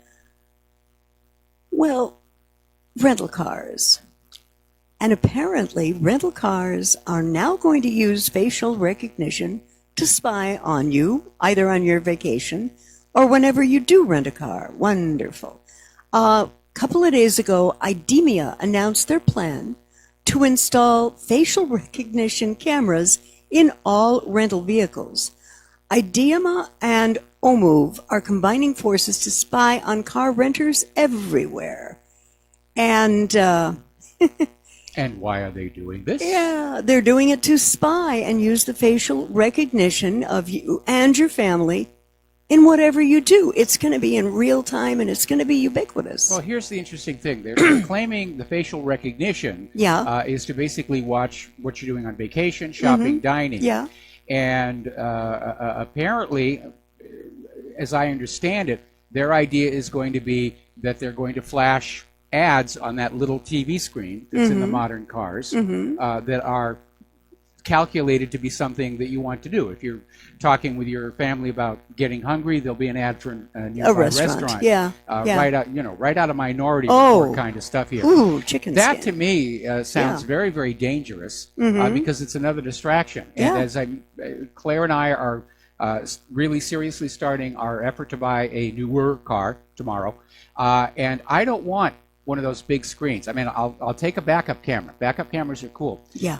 But the problem with those touch screens is you have to actually take your eyes off the road and look at them to do anything that's on there. Change the radio, change the air conditioning, change whatever. We've got one of them in our rental, and I consider it very, very dangerous. I like the old-fashioned dashboard where everything has got a knob or a switch or a slider because you can run that by feel. You can just reach on over there, you keep your eyes on the road, and you hit the button to change the radio.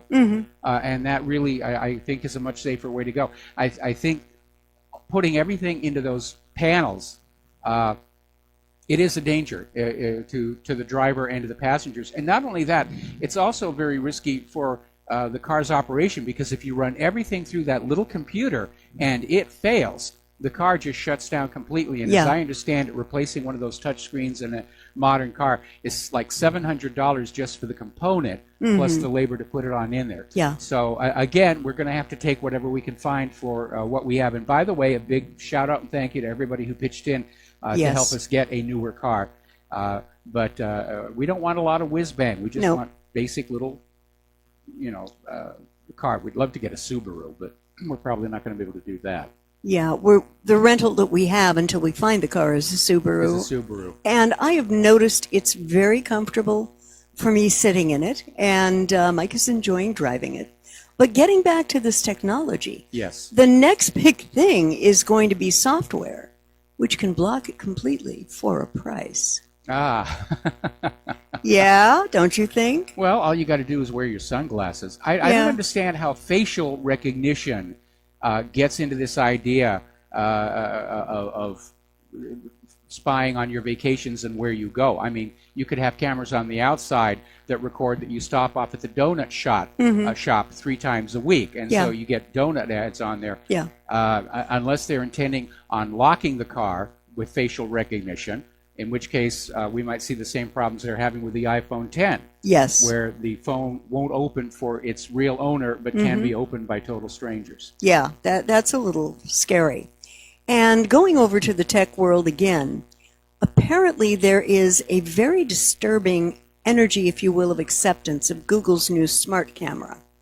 And the pitch for it is that it sits off to the side in a room and automatically captures the kind of candid shots that one never really plans for.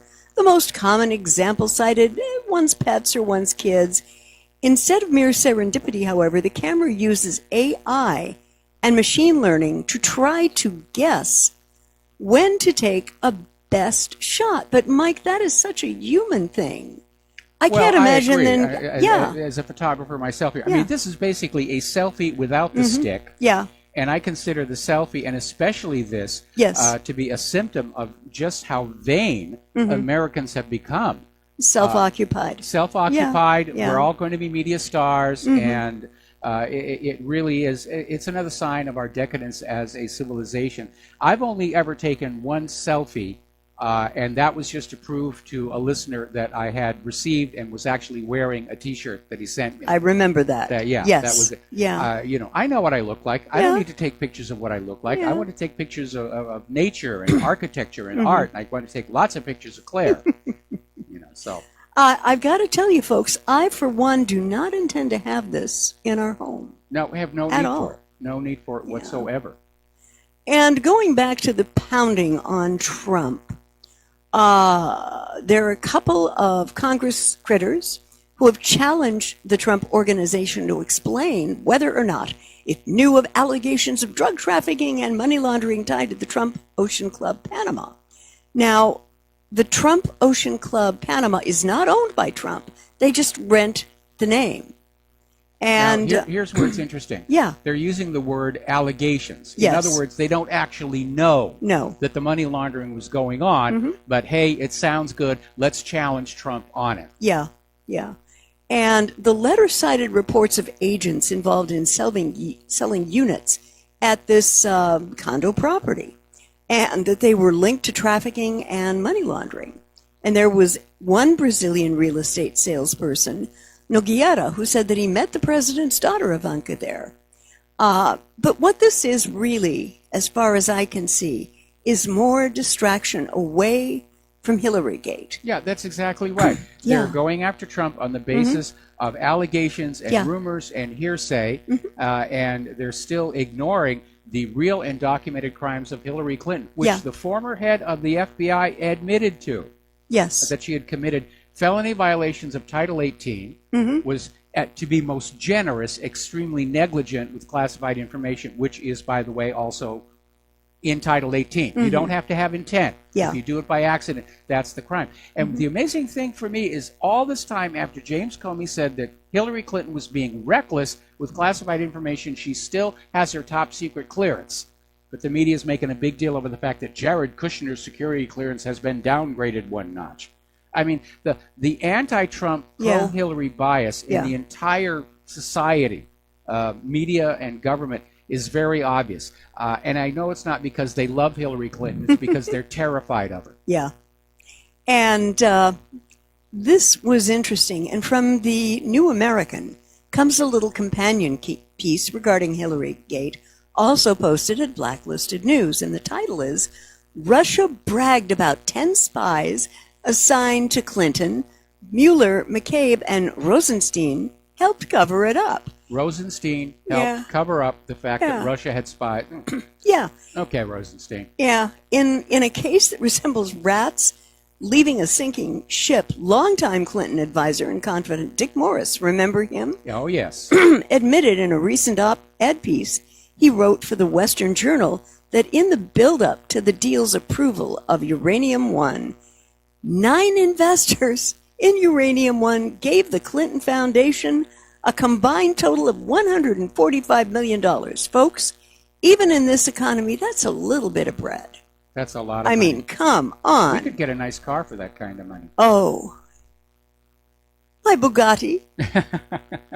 No. I don't think you can drive a Bugatti anymore. And apparently, in the years before it came up for CFIUS approval, Russia deployed 10 spies in the U.S. with a single mission to get close to Hillary Clinton to get her to approve the Uranium One deal. This sounds like an attempt to shift the blame for Uranium One back onto Russia. Yeah. And again, as we mentioned earlier in the show, there's been a new wrinkle added to this case because shortly after the Uranium One deal was done, the EPA started blocking off access to other areas in the United States where uranium can be mined, claiming environmental concerns, such as north of the Grand Canyon. Right. And so Russia got the 20% uranium from the U.S., and the U.S. was now basically blocked off from even more of our own domestic uranium sources and forced to import uranium from other countries, like Russia. Yeah. We're going to take another phone call from Joe in California. Aloha, Joe. Welcome to the show. What's on your mind? Hi. Thank you for taking my call. I wanted to say that, what's the easiest way to put it? How they're constantly blaming somebody else to avoid the attention focused on themselves. Yes. Well, Russia did it and stuff like that. And I was trying to think of an analogy that was so off the wall and distracting that it would get the attention of even the average person who feels that it's not important. And one of the things could be said, such as the Fuller Brush man was colluding with Russia in order to force the value of the S&H green stamps down, so it would be difficult to buy more Amway coins. Okay. I mean, once you get on this Yeah. blame Russia for everything, I mean, Yeah. you can blame Russia, for Russia gave me gout and My back hurts. yeah, Russia hurt Claire's back and Russia stole my Honda. So Yeah. Vladimir Putin, if you're listening to the show, you owe me a new car. All right, and I want it right now or we're going to launch the nuclear war. And maybe a new back. And well, yes. But there, it gets worse, if you will, in the Dick Morris Hang on a article. second. Joe, did you have anything else you wanted to say? Basically, the byproduct of all of the blaming and patsies and shifting and stuff is the ultimate cost to the taxpayer for the time wasting and the diversion and the delay in getting question. the country back Yeah. on track. Question. It's a great point, absolutely. Yeah, I mean, look how much time and money Mueller has wasted trying to find a link between Trump and Russia, and he's failed, which is now why they're trying to say, oh, well, Trump's involved in money laundering, and Yeah. Trump has Yeah. left his keys in the car, and Trump did this, and Trump did that. Well, that's all I was trying to say was, once the American people have lost everything and everybody's homeless, there's going to be a few people that were already in line ready to benefit because they put the necessary legislation in place, through earmarks and other pork barrel spending magic tricks as Washington continues to protect its own and at the expense of the taxpayer. No question. I mean, in the coming economic crash, the bankers won't suffer, the politicians won't suffer. I mean, they're all amazingly wealthy already. And you look at some of these members of Congress who are owning these multi-million-dollar mansions, and you're trying to figure out how did they do that on a representative salary, which is not all that much. It's a lot more than we're making, but still, how do they wind up? When you look at it, you see that the banks continue to break the law and don't get punished. Yes. The politicians don't live in the districts they represent. Nope. True. They magically award themselves tax-exempt green energy funding grants to make themselves bazillionaires, and they run all the money off to Panama paper offshore tax shelters. And they at the didn't same need to time, do they're on that. television. They didn't need to do that. That was what the Clinton Foundation was for. But of course, now that's shutting down. Those poor members of Congress, they're going to have to find other places to launder their money. Joe, I'm going to let you go here. We're running out of time, and we got a few more things that we need to cover. So thank you very much here. And Claire, what is next on your mind? Well, in the end of this article, Morris mentions Vlad Putin arranged for former President Bill Clinton to address the Renaissance Bank in Moscow. And it's an institution closely connected to the Kremlin. Is that the one he got the $500,000 speaking fee for? Yeah, I believe so. I believe so. Doesn't sound like a guy who hated Hillary Clinton and supported Donald Trump, does it? No, definitely not, And these revelations have to get out there, Mike. They have to be looked at. We keep pushing on them. Yeah. And they are getting out there. Mm-hmm. And again, the only people who are not talking about Uranium Gate or Foundation Gate or Obama Gate or Hillary Gate or anything is the corporate media. Their job is to keep us distracted with staged mass shootings. They've hardly talked about anything but Billy Graham's funeral all day long. Which I thought, a little bit of attention, yeah. Yeah. But there was a lot of stuff going on with the funeral. Yeah, and the corporate media, it really is kind of useless. And you look at CNN's ratings, I mean, they're down in the Al-Qaeda right now. More people are watching the Hallmark Channel than are watching CNN. Yeah. And apparently this piece of Morris stopped short of making the connection, but it is obvious. It's been Hillary who has been Putin's puppet all the while. Yes. And the American people should thank God that she is not behind the desk in the Oval Office, where she would be in so much better a position to do Russia's bidding. Oh, if she had been, if she'd won the election, Oh. we would already be in a nuclear war at this point. I'm convinced about it. Yeah. And the independent media would have been completely shut down, and we would be in a full-blown dictatorship. And we're dangerously close as it is. Yeah. But as I said earlier, by uniting together, all of us, the independent media and those of you who support us, we got Google and YouTube to back down and start reinstating some of these conservative video channels. Yeah. So we are a force to be reckoned with. The war is not over. No. We've got a victory, and we can celebrate that, Yeah. but we dare not drop our vigilance. Mike, let me ask a question. Did you have some videos that were up at YouTube that got canceled or taken down?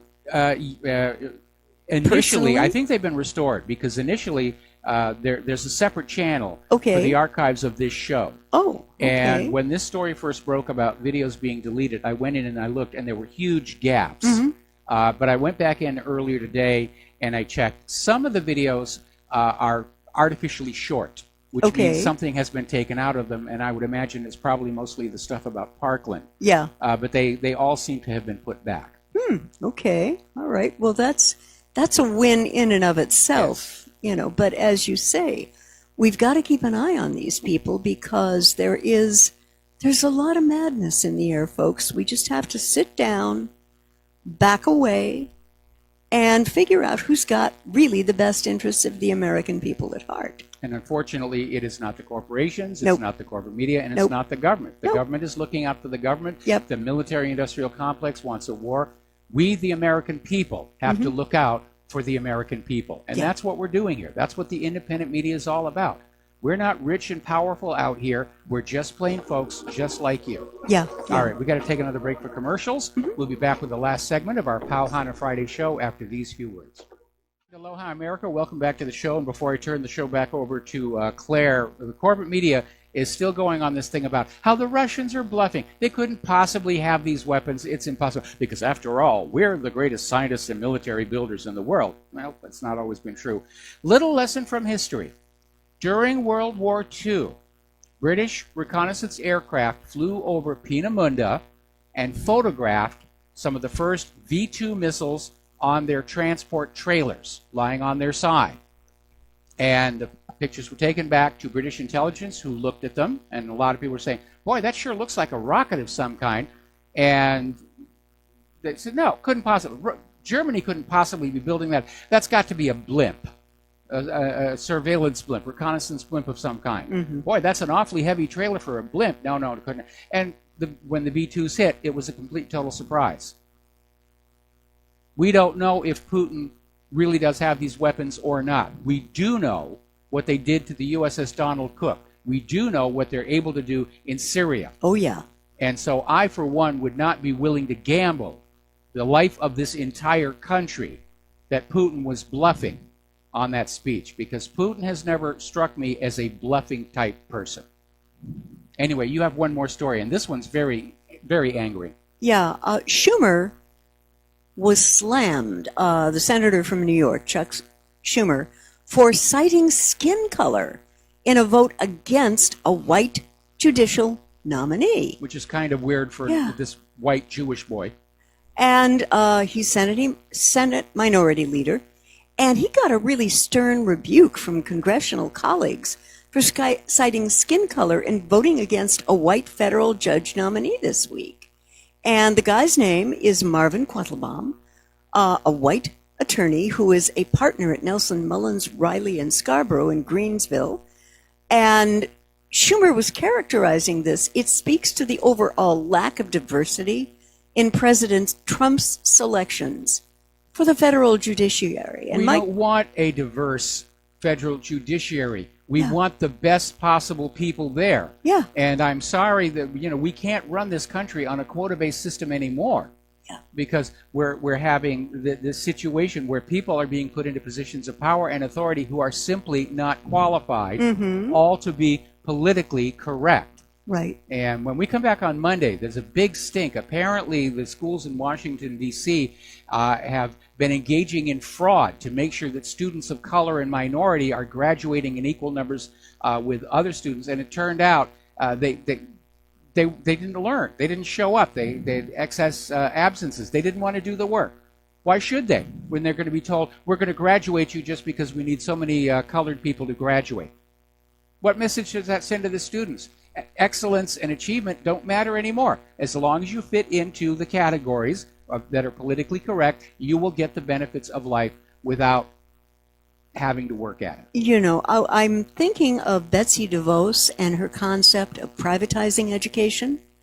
I think she should have 2 charter schools in 2 of the toughest areas, some areas of New York or Baltimore or maybe Los Angeles. Well, I'm sure glad she shut down Common Core. There's the Yeah. music. It's time for us to get on out of here. Please All stay right. tuned to John Stedmiller. I'm sure he's got a lot of interesting things to share with you.